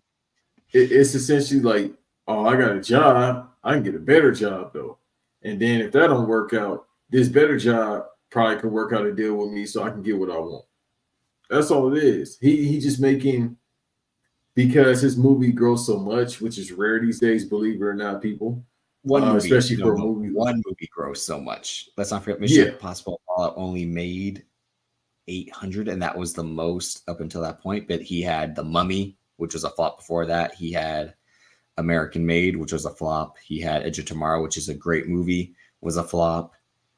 So the non-Mission Impossible movies have been flops, and the Mission Impossible movies don't make Marvel money. So he's the guy who he's not on the Rock level of there's it's false glass, you know what I mean? Like there's nothing there, like it breaks easily, but it's like you keep pounding away at this, it'll break eventually. That's Tom Cruise. Also, too, God damn it, I lost my train of thought. Y'all don't get old. I lost my train of thought. But yeah, no, you're right about that. But Top Gun wasn't supposed to make that much. Edge of Tomorrow too. So Edge of Tomorrow too, they trying to push for that, being Warner Brothers. So it's like, because it's a Warner Brothers movie. It's the last movie he did with them. Yeah. So like David's saying, it's like, all right, so you're gonna do the job for us, being Paramount, but yet you got Edge of Tomorrow too, and then you doing these other projects for Mission Impossible over here at Paramount. Then we know you alluded to the fact that you want to be, and shouts out to Black Variant for talking about this, that he wants to be Hal Jordan from the Green Lantern. He could bully his way into that. So it's like, essentially, bro, you trying to do 2 movies a year? Okay, 2 things. Because I know that Hal Jordan thing's been rumored. Like it was rumored he was supposed to be an Iron Man variant. But the Hal Jordan thing, it's too cute because he's already Pete Maverick. He doesn't need to be another fighter pilot who can just become a superhero. So that's, if he's supposed to be a superhero, he has to play another role, because that's just like I'm the Green Lantern. Come on, guys. Like he has to do a different type of role. But if he do it, he might go all the way far as being a jet fighter. Because they see. But that's why he's doing Top Gun 3 is what I'm saying, because like he's not going to go be fucking Hal Jordan.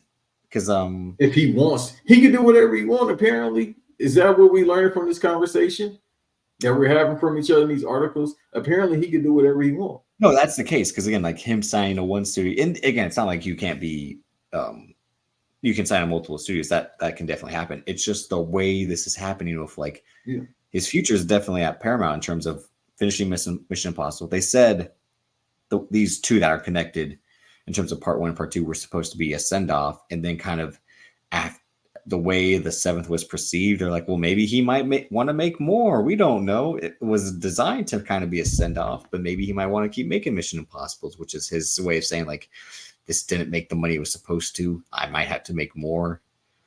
And I reshared this because I talked about this last year after, 2 years ago when Maverick was doing well, that after Top Gun Maverick made all the money, they said he was supposed to be doing a musical, an action thriller, and then the Les Grossman movie finally, which had been rumored right after Tropic Thunder. They're like, he's going to do a movie about this character. And everyone's like, that's going to be insane, but awesome.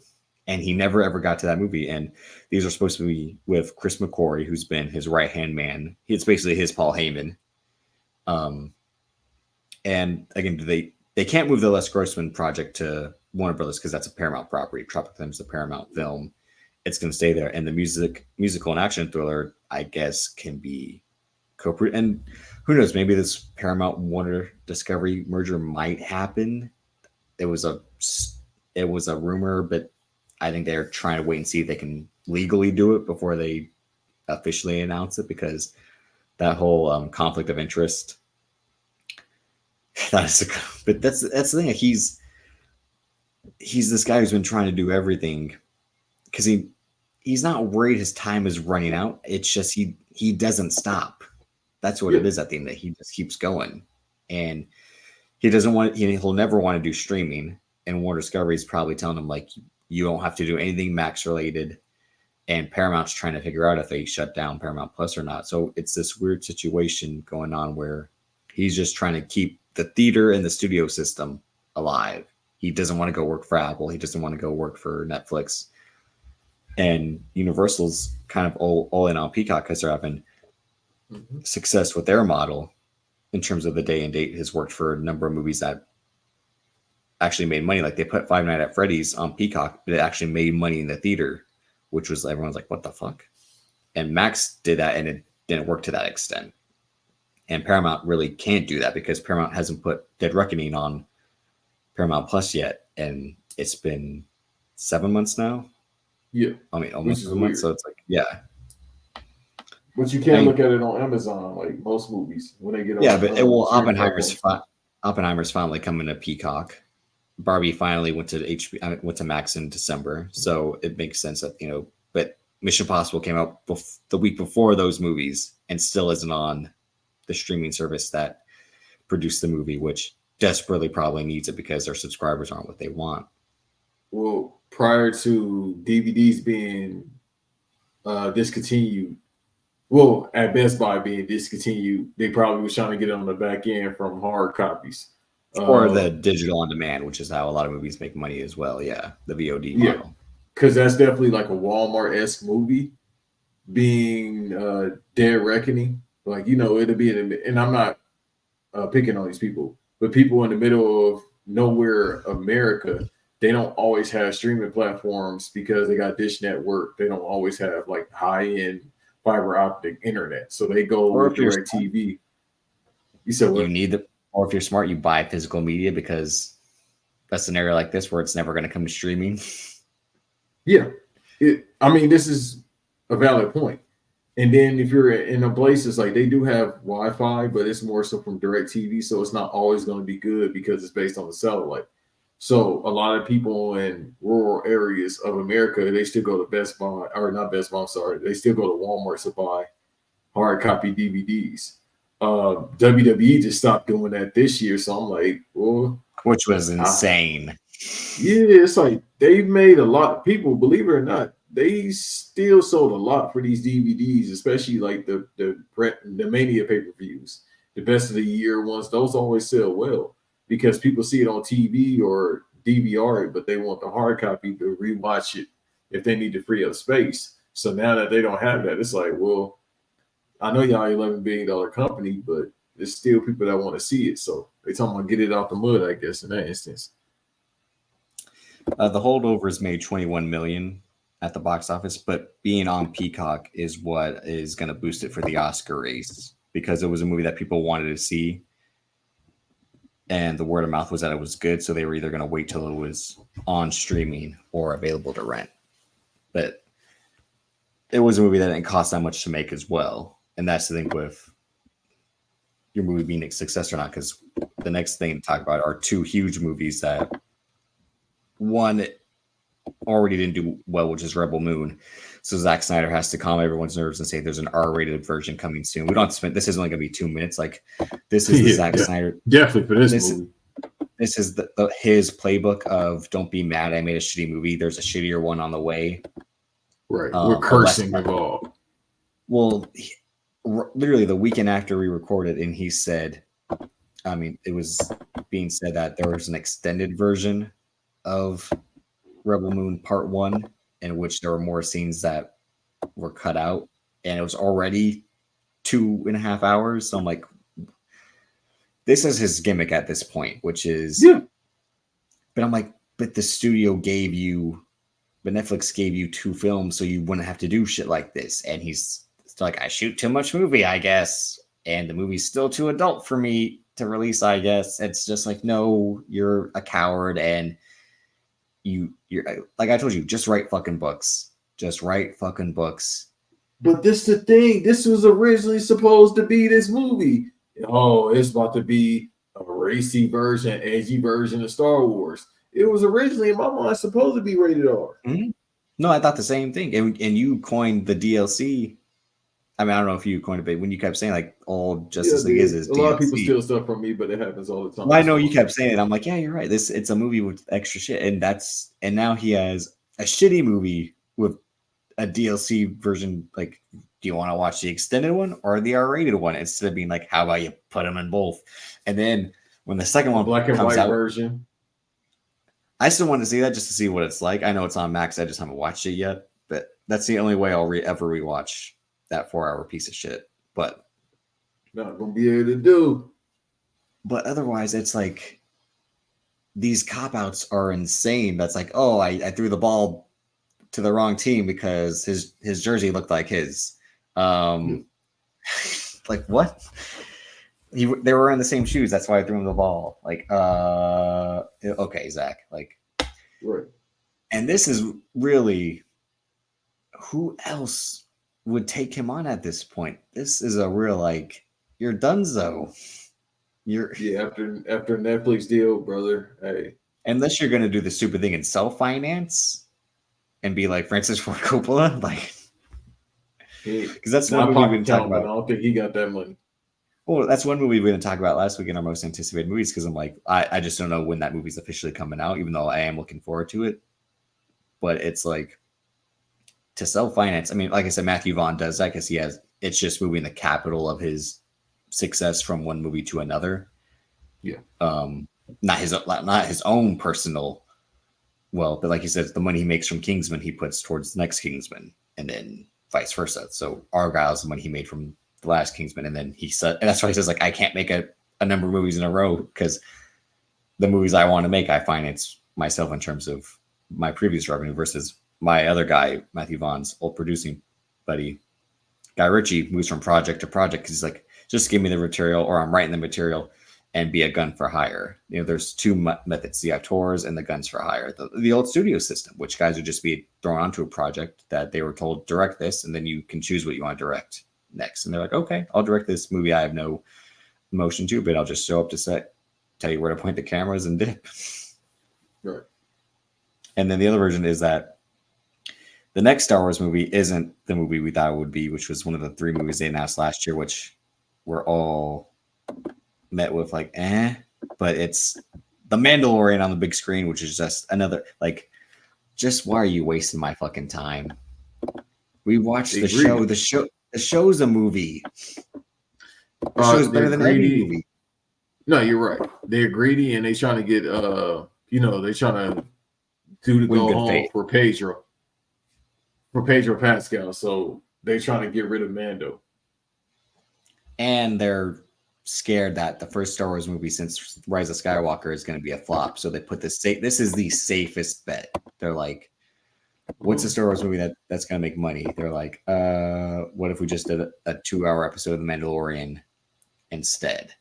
And it's like these movies the show you shoot like a movie and you got the same team involved. Like I said, Pedro and Jon Favreau. It's like all you're doing is just taking the content from the $20 streaming service to the $20 studio service.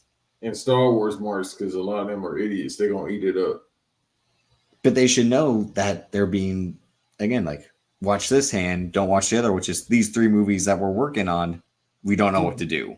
These are the same. I don't want to pick on these people, but Star Wars marks are way worse than wrestling marks, by the way, people. Like, they are serious about this. They live and die by this.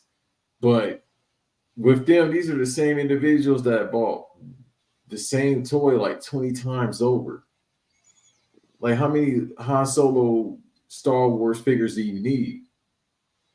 So they are willing to spend money. Obviously, Star Wars marks are like, these motherfuckers are wealthy. They buy a lot of stuff, bro. They buy a lot. For the movie, people think the bread and butter for Star Wars movies they think the bread and butter are the Star Wars movies. No, it's merch. It's the reason why George Lucas knew that from the jump. That's why he took points on merchandise instead of points on the film. And that's why he sold the property for $2 billion to Disney with no problem, because he already made $1 billion. Kathy Kennedy, who couldn't run a fucking independent studio if she tried. I was gonna say a DQ. I don't want to be that hard. Isn't. Tell me what has she done that's been great? No, she has. I'm not undermining you at all, but this is the time when Banks becomes the curmudgeon old man. No, you're right, because the movie quality varies to people's taste. I don't like The Last Jedi. People like The Last Jedi. Rise of Skywalker's a piece Who are of these shit. people? Ask people, they'll tell you they like The Last Jedi. Who are these? Ask people. Like, but who in here likes any of these Star Wars movies after Episode 6? I like Force Awakens. I like Rogue One.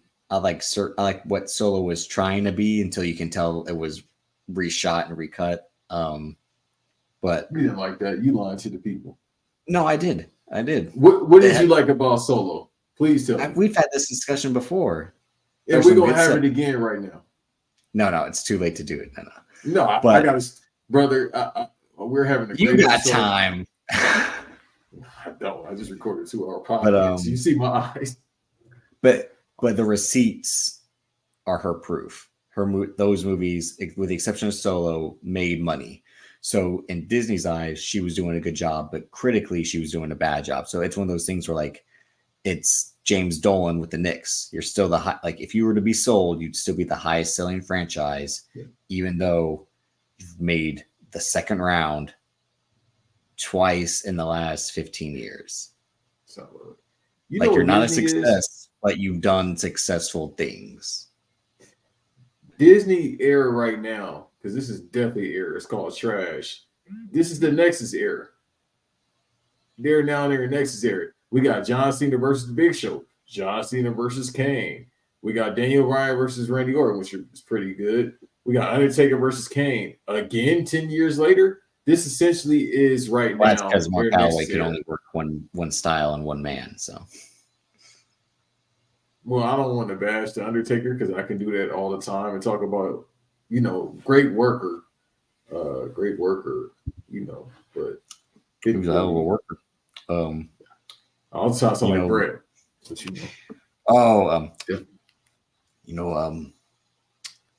when we were out there, it was a good match. I always prided myself on being the excellence of execution. But my dad, but no, it's a business that's successful because, like I said, toys, merch, the fucking, now that Disney World and Disneyland opened back up, the fucking theme park rides, but the fact that the product isn't good critically, it like negates that in their eyes, that the fans didn't like Book of Boba Fett, or that they didn't like Mandalorian season 3, or that I didn't see Ahsoka, but I didn't see like people hated it.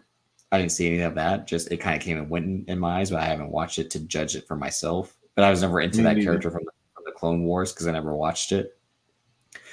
But they're in a position, like you said, in Disney as a whole, where like what's going on. Marvel's in the same boat where, with the exception of Marvel's financially not as strong and creatively not as strong, at least Star Wars is having the better version of that. But they're almost going to meet at the same point, and a Mandalorian movie is the safest bet. Just like them trying to say, if Marvel tomorrow is going to be like X-Men in 2026, they'd be like, thank God they announced it. We're saved. Even though it would be like, how? Like, yeah, it's the reason why we don't really talk about Marvel as much as we used to. Obviously, because there's nothing really. I'll try to watch Echo this weekend. I'll try to juggle that and the TED show. I forgot about that. Yeah.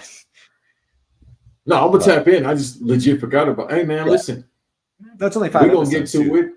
It's sports time. I ain't watching no wrestling. That's the last movie thing. We'll talk about wrestling on a different day. We'll get back to do a wrestling recap, but we'll end it on ain't too much going on.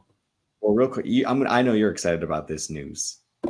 So the next Paul Thomas Anderson movie is going to star Regina Hall and Leonardo DiCaprio, and unfortunately, Sean fucking Penn. So that's like a real the good, the bad, and the ugly. Oh, this is a politician movie. As soon as you said Sean Penn. God, Sean Penn being 5'0" and acting like a tough guy is like the epitome of Napoleon complex. Like, You know why? You want me to say why? because he's ugly and short. That's why. Well, you gotta stop talking about people in the valley. But yes, We look the same. yeah, he looks like the people in the valley. Yeah, you didn't have to say that though. It's true. So that's why everybody from the valley think they tough. Hooray, because you can survive 102-degree weather in November. And I never thought he was that good an actor. He's not. I mean, I like him. You know what people gonna say, but you know that's one of them. But you know the other curveball people throw? Pause. Oh, he was good in Milk. I He never was watched good in I it. Am Sam. Well, no, he's horrible in I Am Sam. I Am Sam is a horrible movie. We'll leave that one alone. No, again, when Tropic Thunder makes fun of that because like he went again, they said he went full and tried too hard. Like again, that's you just shouldn't make movies like that to that extent. But again, he won the Oscar. Regina Hall. You see what my mind is. Never mind. No. We're gonna get to that in a minute. But he won the Oscar for. It's Regina Hall, right? Yeah, not Regina King. Regina Hall. Yeah. Okay, That's cool. right. I was trying to make sure. Yeah, no, I am excited about this movie now. Respect to Regina King as well. Pressure, but Regina Hall, yeah. But Sean Penn wins for Milk by beating Mickey Rourke in The Wrestler, which should not have happened. Mickey Rourke should have won the Oscar for that role. For The Wrestler? Yeah.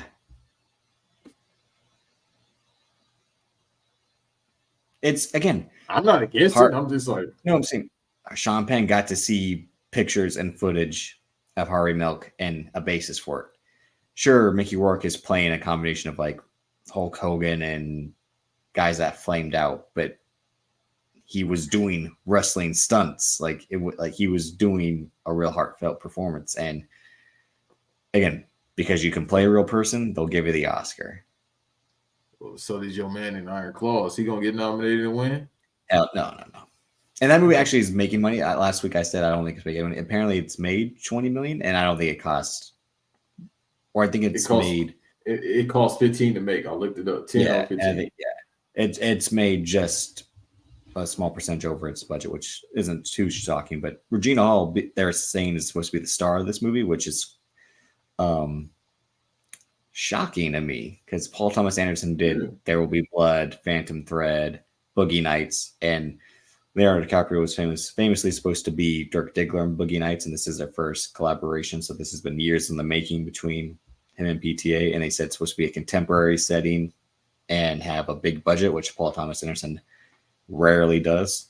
So it's a project to watch, but this has been rumored for months and months and months. It's just officially announced. I know the Regina Hall and the Leonardo DiCaprio part was being rumored, and now is an official, and again, at Warner Brothers. And people are kind of thinking, like, is this a Tom Cruise thing that's kind of leading the way? He worked with Paul Thomas Anderson on Magnolia, and it's kind of been an advocate for theater releases because Paul Thomas Anderson, again, he makes movies that don't make money, but they get Oscar nominations. So it's that like, it's worth it. So yeah, everybody involved to get nominated for this movie, despite the concept, more than likely is going to take place in the 70s. I'm saying contemporary. It's supposed to be a modern day like this. That's what I'm saying. It's a contemporary modern day, because all PTA movies take place like in the 70s or in a time before. That's what I'm thinking about it. Yeah, all like 2 or 3, I think. Yeah. I don't want to say what I think it's going to be because it's going to be problematic, but at the same time, I have seen this movie before. I know what they're going to do. What are they going to do? Say it. They go, Foxy Mama. It's 2024. No. They're going to make a modern day Foxy Brown. I promise you. Let me see if it had anything. It doesn't have a synopsis, bro. No, I'm saying, what else are they trying to go for? Rush. Yeah. I promise y'all. Hey, remember what I said about the Michael Jackson movie, or remember what I said about this? I think Paul Thomas Anderson is either married or with Maya Rudolph. I think that's the mother of his children. I can't remember if it's his wife or not. So no, that's his wife. Yeah, but I don't think he's not Tarantino to the extent like he wants to recreate that. He's Tarantino to the extent that they want to recreate 70s movies, the movies of their childhood. But I don't think he wants to do Foxy Brown because that's why, because Tarantino already did that with Jackie Brown. So PTA. I'm saying Foxy Brown-esque. I don't think so. No. I'm the woman on the job, sweetie. I think it'll be something about Hollywood and LA or business and something. I think it'll be something like that. Well, she in it. That's why she getting these big roles. And her career, it's always an interesting one to be in. The Best Man, Scary Movie. Oh, bro, I told you, Best Man changed my life when she was in that. I know. I said, yeah. Hey, I feel different right now. Speaking of life changing, this is how we'll end it. Some of these coaches' lives are ending. No country for old coaches. I don't think we're gonna end it on that note, right? We got to, yeah. Like I said, we'll get to the wrestling stuff another day. Yeah. No. You right, yeah. Because I'm about to say, you know what I want to say and what I want to talk about, who I want to talk about. I do want to talk about the wrestling stuff too, but this is how we'll end it tonight. Yeah. Hey, it's an hour and 50, man. Y'all got it. First of all, thank y'all for being here at 1:07 a.m., which is crazy. If you're watching us at 1 a.m., first of all, I'm going to ask you, where's your spouse at? Number 2, go watch the TED show because I'm going to watch that when we done. No free ads. That's a Peacock ad. No, hey, HBO Max, we ain't forgot. Y'all still owe us some money. But I'm not shocked that Pete Carroll left because that team, he had run his course with that franchise. I was shocked Nick Saban left. I'm definitely shocked that Nick Saban threw in the towel, said, I quit. I can't. They're all paying players. This ain't the game for me these days. People are saying, well, people are getting mad that Reggie Bush said that. Reggie Bush said he doesn't have the advantage like he used to because the NIL, and he's not that good of a recruiter if he doesn't have the advantage. So he's throwing in the towel. People are saying he's 72. Of course, he's going to throw in the towel. Well, he was 72 years ago. He was 69 3 years ago. It was all sweet when he was. It was all sweet when he was winning, but I got some math for y'all. He was 72 last week. But no, like it was all good when he won in 2020, but you lose, you don't win the national title in 3 straight years, and now like, man, age, it's really getting to me. Like, and again, like me and you talked off air. Nobody retires from anything. Yeah. It's the same thing with Coach Haley. I can't coach these guys if they're going to be making money. It's not right. It's not college sports. Damn it.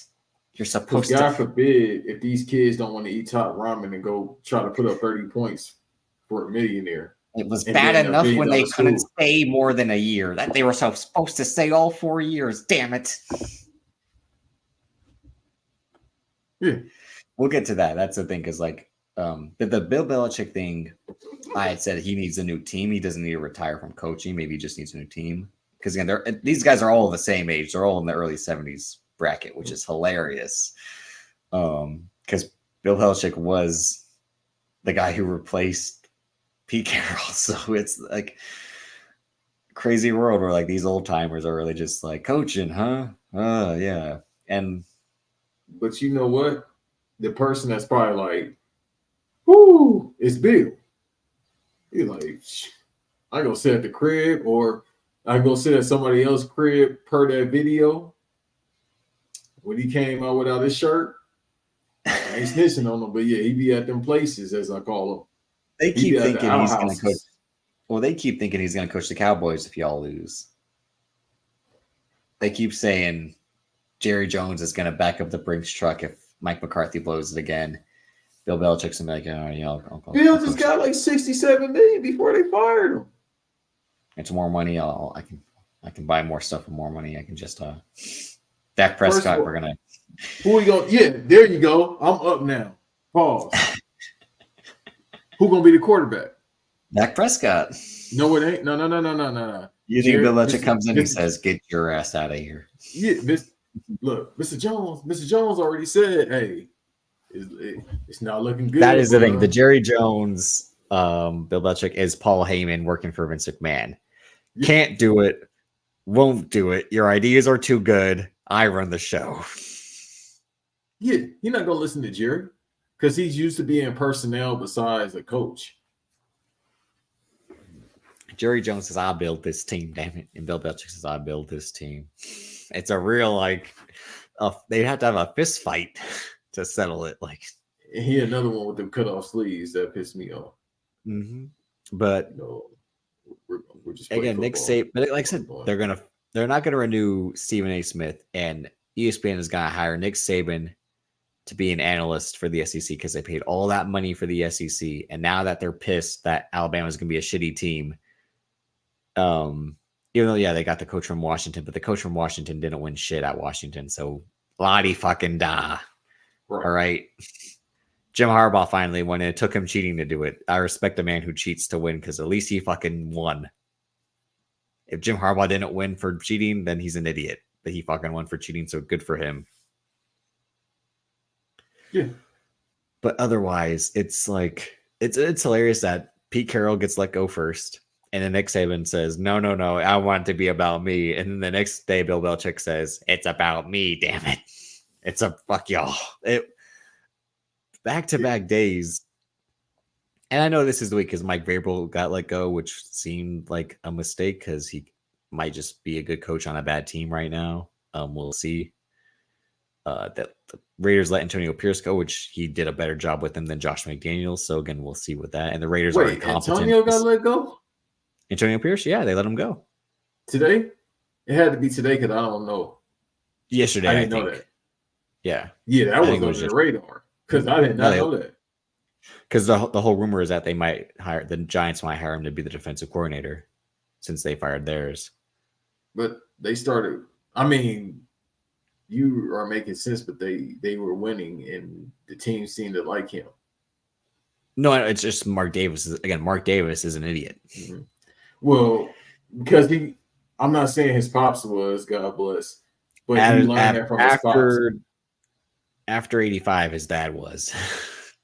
After like the turn of the the modern he was century. 106. That's what I mean. The age and the turn of the century caught up to him. But yeah, he was the guy who Skeletor. But he was the guy who always believed in speed. So that's why they always picked the fastest players. They picked 5'0" Jacoby Ford because he could run the fastest 40. Yeah. I think Antonio from LA too. Or somewhere in Cali. I think he is, yeah. Yeah. But again, which one of these? I mean, they announced Gerard Mayo. Poor fucking Gerard Mayo is. I mean, like I said, they picked the coach from Washington to be Saban's replacement, but Gerard Mayo has a tougher job because one, he's a black man coaching in New England. As Leonardo DiCaprio said to Anthony Anderson in The Departed, he's like, "You're a black guy in Boston. You don't need me to tell you you're totally fucked." Yeah. And you're replacing Belichick was there for 24 years. They won all the Super Bowls they've ever won. And Gerard Mayo at least was a player on some of the Super Bowl teams, but still it's like different. You in charge now. Yeah, poor guy. I mean, yeah. He's better than me. I'd rather be unemployed. It's probably not going to go well from the standpoint of he got the job because he was already there and the players probably already respect him. It's a move you make in the interim to where if it works out, you look smart. We picked the right guy. And it's cheaper. He's a guy who's already in-house. You're just paying him a little bit more. He already has a rapport with the guys. When there's someone who you want who becomes available, Sean McVay, whoever, you can back up the Brinks truck to them. So they're playing it safe. And like people are already saying that the media in Boston's already going to treat him unfairly because they're going to put him on a platform to be like, this or bust. And it's like, y'all have been shitty the past 3 years. What do you mean? He has to just do better than what Belichick was doing. Come on. It's the ultimate comparison is Sir Alex Ferguson at Manchester United. David Moyes, they hired him from Everton. He managed a middling club. They always finished in the middle, 9th, 10th, 11th place. He went to Manchester United and he couldn't manage a big team. He couldn't coach a team with a lot of money, with a lot of great players. It was out of his depth. It was out of his element. He could coach a team that could fight for draws, but not win to survive. And Manchester United, it's win or nothing, and he couldn't draw at all. And that's kind of been the way Manchester United's been. Josh, Van, Tim would know what it's like for Manchester United the last 10 years since Sir Alex left. It's been the toughest job in sports to replace. And the Patriots, again, were bad before Belichick, though. Manchester United had a storied history before Sir Alex got there. It had been some time before they were successful, whereas the Patriots were a dog shit until Belichick won those Super Bowls. They were literally one of the worst teams. They were the Lions of the AFC. Yeah. They never won anything. They were the laughing stock. They got their ass kicked. And then they flipped the fucking script. Yeah. And it was up. And the other part of it was Tom Brady, who we have now more than ever kind of deserves that credit. But it's that thing where an actor needs a great director, but a director also needs a great actor. Who are you going to give more credit to, Spike or Denzel? De Niro or Scorsese? Yeah. De Niro probably has great movies about Scorsese, but a lot of his best movies are Scorsese movies. Denzel has a lot of good movies, Tony Scott movies, but some of his best movies are Spike Lee movies. So to say that Bill Belichick just relied on Tom Brady is accurate, but also Tom Brady only won one without him. So there was some give and go there. Tom Brady didn't look so good. That was him being 46, but still, and everyone's saying that this year more than ever, that a coach needs a good to great quarterback to survive. Andy Reid went from McNabb to Vic, and then Alex Smith was okay. He could get a job done, but Mahomes, and even though he never won with McNabb or Vic, that's how he kept his job all those years versus guys who got fired after 2 or 3 years, time and time again. Like Ron Rivera is going to get fired from Washington because he had bad quarterbacks and a bad team. It's the way it goes in football. Pete Carroll, again, had Russell Wilson, and looks like they both needed each other, but they couldn't outlast each other was the thing, and they're proving that now. Nick Saban is just, again, a guy who's bitter. The sport isn't the sport he wants dominated. He's mad he's not the one dominating. And you can throw in age, but we all know, again, Joe Paterno was 80-something on the sideline still coaching, okay? And this was Penn State, not fucking Alabama. Still scouting as well. Mm-hmm. So I'm talking about football. I know we ain't doing that, but it was the thing. Again, it was weird that Penn State was never going to fire Joe Paterno until what happened. They were just content with letting this 80-year-old man continue to coach the team. And the only reason why it really happened is because that was during the Me Too era. Yeah, well, no, it was before that. It was way before that. It was the beginning of it, though. That was 2011, 2012, right? Yeah, Me Too is 2017-ish. Yeah. I thought that was like 2013. Nah, not necessarily, no. Because it was the talk of the 2017 Oscars right after Chappelle had made his comeback, because then he had the Chappelle special. He had one of the specials that was about the Louis C.K. part of it and all that. So it's around 2016, 2017, yeah. Hey, the best thing that happened to that, obviously, the people that was out here wilding, get them the fuck up out of here. Yeah. But Aziz Ansari, actually, it's the only few times somebody actually got canceled besides, you already know. Well, he also tried to come back maybe too early. That's a whole nother discussion and a whole nother. No, it's a discussion to say God is good because we don't have to see him again. But do you think we're going to see? I hope not. No. Which one of the again? Voice, do you think... No. Hold on. Let me get my hate out. This is me. This is what I do. I hate. Thanks.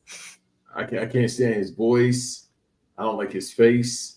Yeah, his jokes is never funny. What you want me to say? You want me to go further? I can't say it on air. I want to go further, but I can't. Yeah, and I'm a little Indian guy, and I'm funny. Okay, yeah. No. This is how you know we're late. Nope. That's how you know we got to hit eject right now. It is getting to that point though. But no, keep going, brother. But no, again, do you think Pete Carroll is going to coach again? I don't think he will. I think they would have. What else is he going to do? Sit at home, bro. That's what you do. He coached until he was 70. Again, when these guys coach until they're 70, they don't want to sit at home. He gonna have to figure it out. Where else can he get a job at? Unless they get rid of Mike McCarthy, which might happen. If we lose to the Packers, yeah, I want him out of here. There'll be some college teams, maybe unless he doesn't want to go back to college. Because let's not trying to go back to college. Herm Edwards was on ESPN for like 10 years, and then Arizona State called him up, and it was like, that was a fucking mistake. And you were trying to say Tony Dungy can come back and coach? I'm like, are you fucking tripping? Well, first of all, Tony Dungy is like 88. Yeah. Besides that, hey, shouts out to Herm Edwards, Inglewood. What's up? Oh my God. Yeah. You play to win the game. Why would you want him to go to that cesspool, Sam? No, just because it would be like, oh yeah, no, that's what I thought. Yeah, I thought because he would. No, I thought he was talking about the Commanders. No, because I guess he could rule what's left of the Pac-12. Yeah, all two teams left. Yeah, yeah. Because man, in my eyes, everybody with the SEC, I don't care no more. Everybody under the ACC, it's SEC America and SEC non-America. America. They need to do like baseball, legit. Have American League and National League. Yeah. Yeah, just do that. No, I agree. That's why I haven't been paying as much attention to college football the last 10 years because it's gotten ridiculous for realignment, especially outrageous realignment where Oregon in the Big Ten, where Minnesota, Nebraska play. It's like that's the Big Ten, all right. Where Illinois faces USC. So at this point, the Pac-12 don't exist. So you about right. I mean, yeah. He want to go back to SC and have a headache. Be my guest. No, he can't. He can't because they paid what's fucking that idiot's name? God, I know you're talking about the makeup. Yeah. They pay him to run a garbage team. You can't trust a man wearing a visor. A man wears a visor. You can't trust him. Only Steve Spurrier pulled that off. And Murphy Lee. No, black guys can pull off the visor. I know you don't know who. I know you don't know who Murphy Lee is. Black guys can pull off the visor, but I mean white guys can't.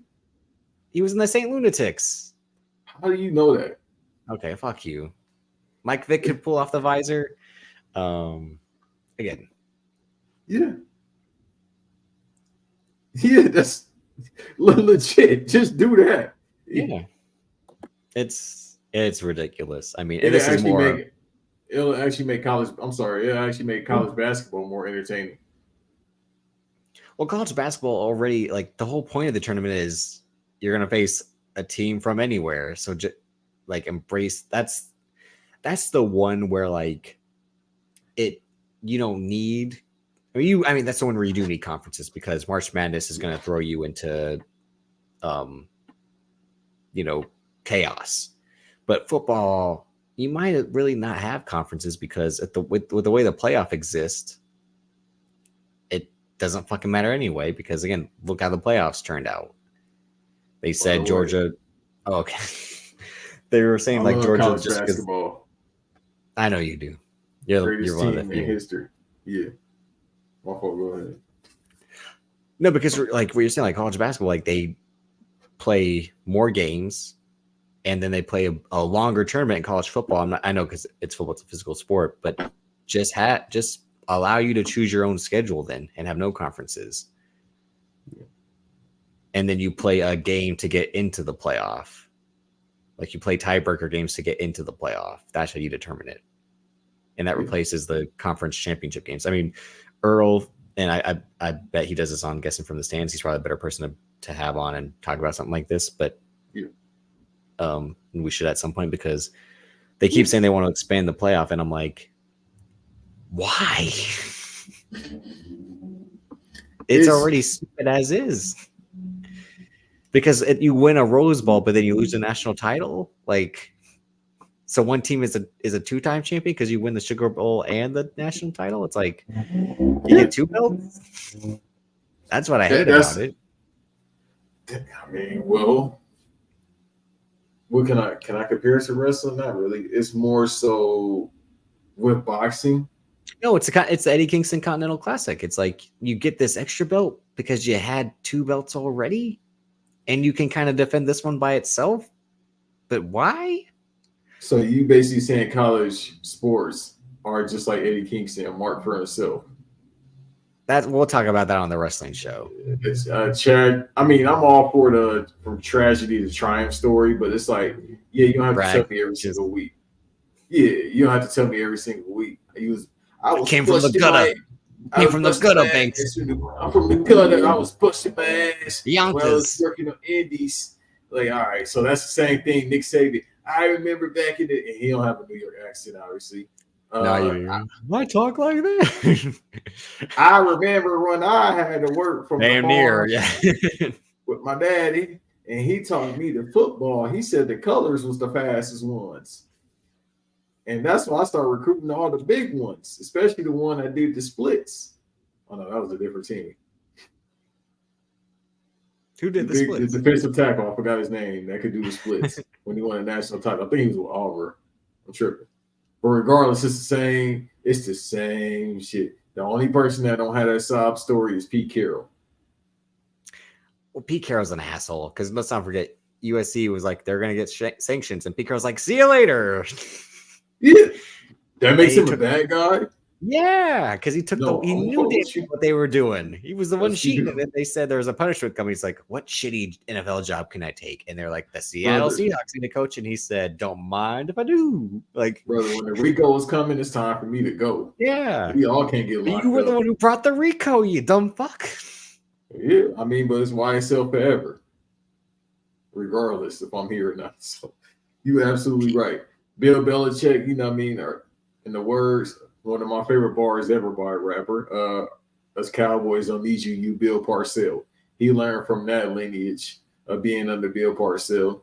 Yeah. So, and which is the most boring fucking documentary I've ever seen in my life. Oh, I've seen the Bills. Oh my god! I've never watched that one. Dude, I watched it 10 o'clock at night. I look like Droopy from the cartoons, the Hanna-Barbera cartoons, bro. It's talking about football. It's like, and Bill just sitting there. Yeah, I remember when we played. I don't know why I got him sound like Rocky, but he does. Damn, I mean, he talks like in terms of at a low register. But yeah, I'm still mad about it too. But what we gonna do? Is Bill still with us? Bill Parcells, yeah. Oh yeah. What is he doing now? I give Bill Parcells a job. Oh God, at his age. Oh no, somebody might literally like suplex him, bro. Yeah. You're not running fast enough, you fucking idiot. What the fuck are you doing? He gonna say something different. Were you born that way or were you made that way, stupid? Like, and he gonna say something else in that regard. But it's the thing that that the Warriors are facing with Steve Kerr. It's guys that went, and this is how we'll end it, that the guys who win titles, except Bill Belichick was different. Bill Belichick cut ties so easily, and Steve Kerr's refusing to cut ties. But then they still are believing their own philosophy, that next man up philosophy for Belichick, and I can plug in guys at positions where they're not the strongest at. Wasn't working the last few years. Like, replacing Tom Brady was obviously going to be impossible, but he can never draft receivers, and that's why Tom Brady actually makes a case for being a great quarterback, because he was having to throw to shitty receivers. Also, and go ahead. They need an offensive coordinator. Mm-hmm. But the whole thing was Josh McDaniels was a great offensive coordinator for them, and bad everywhere else. Oh no, I'm saying now they need an offensive coordinator. Oh yeah, it'll be Josh McDaniels. Watch. No, they're gonna call Tom. No, he can't coach. He can't coach. He doesn't have it in him. Well, it's like the Magic Johnson thing. You see it's the Jerry West thing. Yeah, so it wouldn't work out. It'd be them. But then, because the players would be super nervous, number one, and then number two, he gonna have a hissy fit. He gonna like, man, hey, give me some pass. And look at Tom Brady. Physically, he can't do it. He's not going to get on the sideline and tell guys what play to run. It's not him. He wants to coast. He itching to come back, but you could tell he itching to come back in some type of way. Yeah, to come back and play, but not to do that. All right, let's say this: if you are Robert, because let's not forget, Peyton would have done the same thing. But Peyton Manning's like, I'm way better at media than I could be as a coach. but he has personality.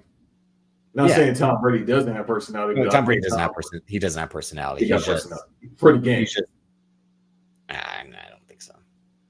He's been talking more than usual. But when he talks, it's nothing. It's It's air. about the game. Yeah, but it's not like even how Peyton Manning can tie it back to something. Peyton Manning just makes it seem more exciting versus Tom Brady. Like, Tom Brady's just too. In his way. I don't want to say like I don't want to compare to Nori, but like give it up for him. Like that's Tom Brady. Like just like. Well, no, he definitely cut people off. But I mean, so when you was smoking crack with Lawrence Taylor, how was that? But I mean, again, like the best thing Tom Brady, one of the best bits was him telling Shador to get in the film room. But like, yeah, like Tom Brady, if he's offensive coordinator and guys aren't in the film room, he's going to be pissed and he's not going to want to be a coach because guys aren't going to want to listen to him. Like it's that thing. It's why the CM Punk thing isn't working. Where like guys don't want to listen to you, even if you think they should. Again, people, we're gonna talk about wrestling at some point because I got some new words. But to think about, like I said, with Steve Kerr, like Steve Kerr is so loyal to Draymond and Clay, and to an extent Wiggin. But he is too, because he should know damn well Klay Thompson isn't Klay Thompson anymore after the injuries and all that. And he knows Draymond Green is he got 32 points tonight against the Bulls. But that compared to what he was having before, and Draymond, and he should know over the last 10 years that Draymond Green is one of the biggest head cases as a player, that he's going to do stupid shit time and time again. And he plugs these guys in over the young guys who need reps. And that's why we're in the shape we're in right now. Yeah. Well, also too, you can't have two head cases on your team. You got a lazy. I think he's a good player, but he's lazy. He's fucking lazy. Yeah, he's lazy. He's not focused. He doesn't take it serious. I mean, obviously it's basketball, but it's your profession. Being Jordan Poole, who could have been the future of your team if he wasn't such a moron at times. I think if they would have believed in him and chosen him from the start, he probably would have been focused. I think he knew he was always going to be the odd man out and was just putting up numbers to get paid. But I bet if he knew, like, the real team should be me and Steph, not these old guys still. Like, move on from them. Like, that's the move they should have made. Too, in the finals. Yeah. In the playoffs in general, but in the finals, that rotation worked out well when they decided to play small. My thing is, like, they should have they traded the wrong guy who in the fight. They traded the guy who got punched instead of the guy who threw the punch. And I'm not just saying that from the perspective of chemistry, but like the guy who threw the punch is getting worse as a player, and the guy who got punched can get better as a player. He's having a bad start now because it's a bad fit and a bad. Well, he's trying to learn how to be on his own. When you play with the generals, you curse. How many people have played with the Washington Generals and come out like, "Oh, I'm a better player"? No, I agree. It is a bad situation to be in, but that's what I mean. Like Jordan Poole playing with Steph this season and Draymond was elsewhere. Again, they won't have to worry about giving Chris Paul minutes because, again, that, like, you trade for an even older guy. Like, it was bad. You can't get a forward that can replace Draymond in that system, the single double king. You can't get anybody to replace him in that system because he's basically the point guard for them. He runs the plays, the screens, and he has a high IQ for every single team that they match up against. So while you can't find a forward that replaces him, it's the chemistry that's built between the three guys, the OGs of the team. So it was kind of like, we can't do it. But, you were in a by-carry situation where you got to get rid of somebody that can get y'all 20 points off the bench. And then when he would have started in that system, 22 points. But it's like, all right, is Steph Curry a leader? I think he's a leader, but not in that way. So you keep a Draymond on here. But that's the thing, like you're saying, like, then you have to make him a leader by getting rid of a guy who forces himself to be a leader. And I mean, Draymond forces himself to be a leader because he knows he doesn't have the skill on the court to be a leader. But you need those controls leadership. But he controls his leadership of attitude versus playing. Like LeBron has the ability on the court to be a leader. So of course he's going to be a leader in the locker room because he's going to make everyone better legit, but also get his own. And that's why the dynamic of that team worked the way it did with the three guys and Andre Iguodala as well. Because they had Draymond leading them, and then Steph and Clay just played off of that. But it's still like, at some point, if you're not willing to lead this team on your own and let the guy whose plays consistently going to get worse because he was never a shooter, never a scorer, and you can't play physical. If your speed is going to go, and you're a guy like Draymond who had a fight to stay in shape his whole career is going to get in worse shape as he gets older, what's that say? Again, it's just that they picked the wrong guy. Well, also too, because we live in a right now era for everything, and essentially with sports, it's like, what have you done for me lately?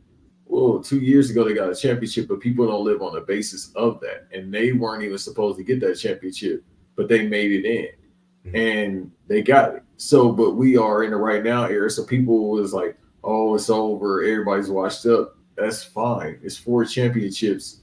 They had a top, 20 player being KD, top 30 player being Kevin Durant.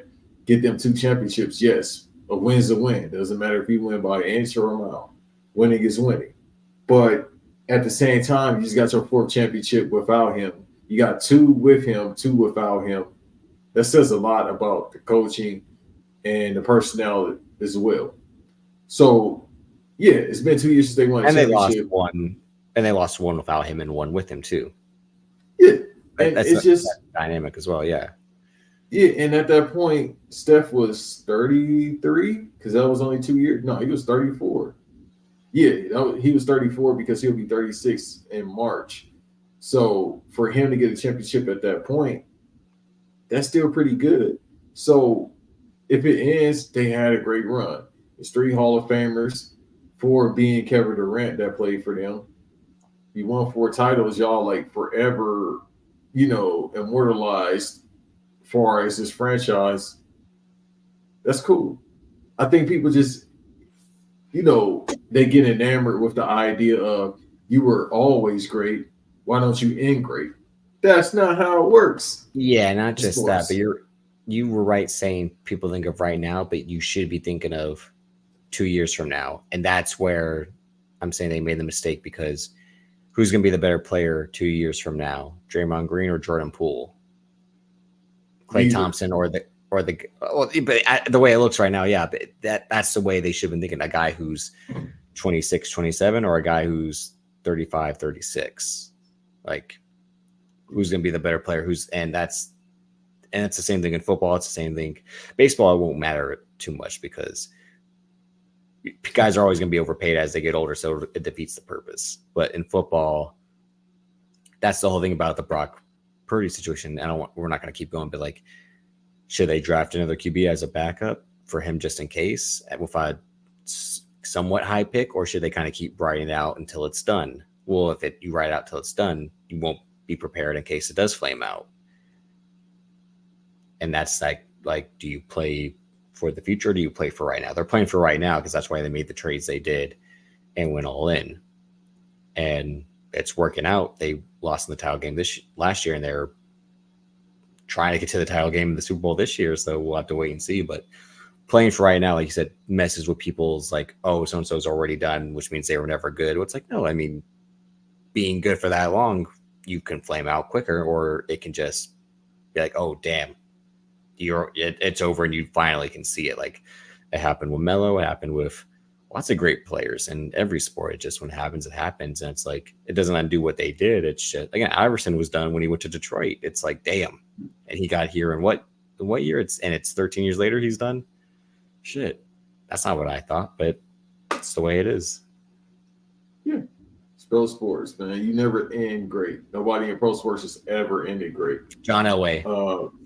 John Elway's the only guy. Back-to-back Super Bowls, and he retired. Yeah, because I'm thinking about like on a high note.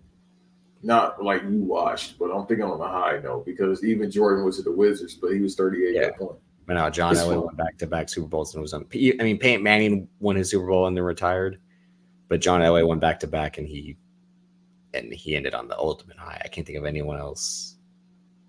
Yeah. I mean, Kurt Warner, not on the ultimate high, but it's like I mean, again, I wasn't supposed to be here anyway.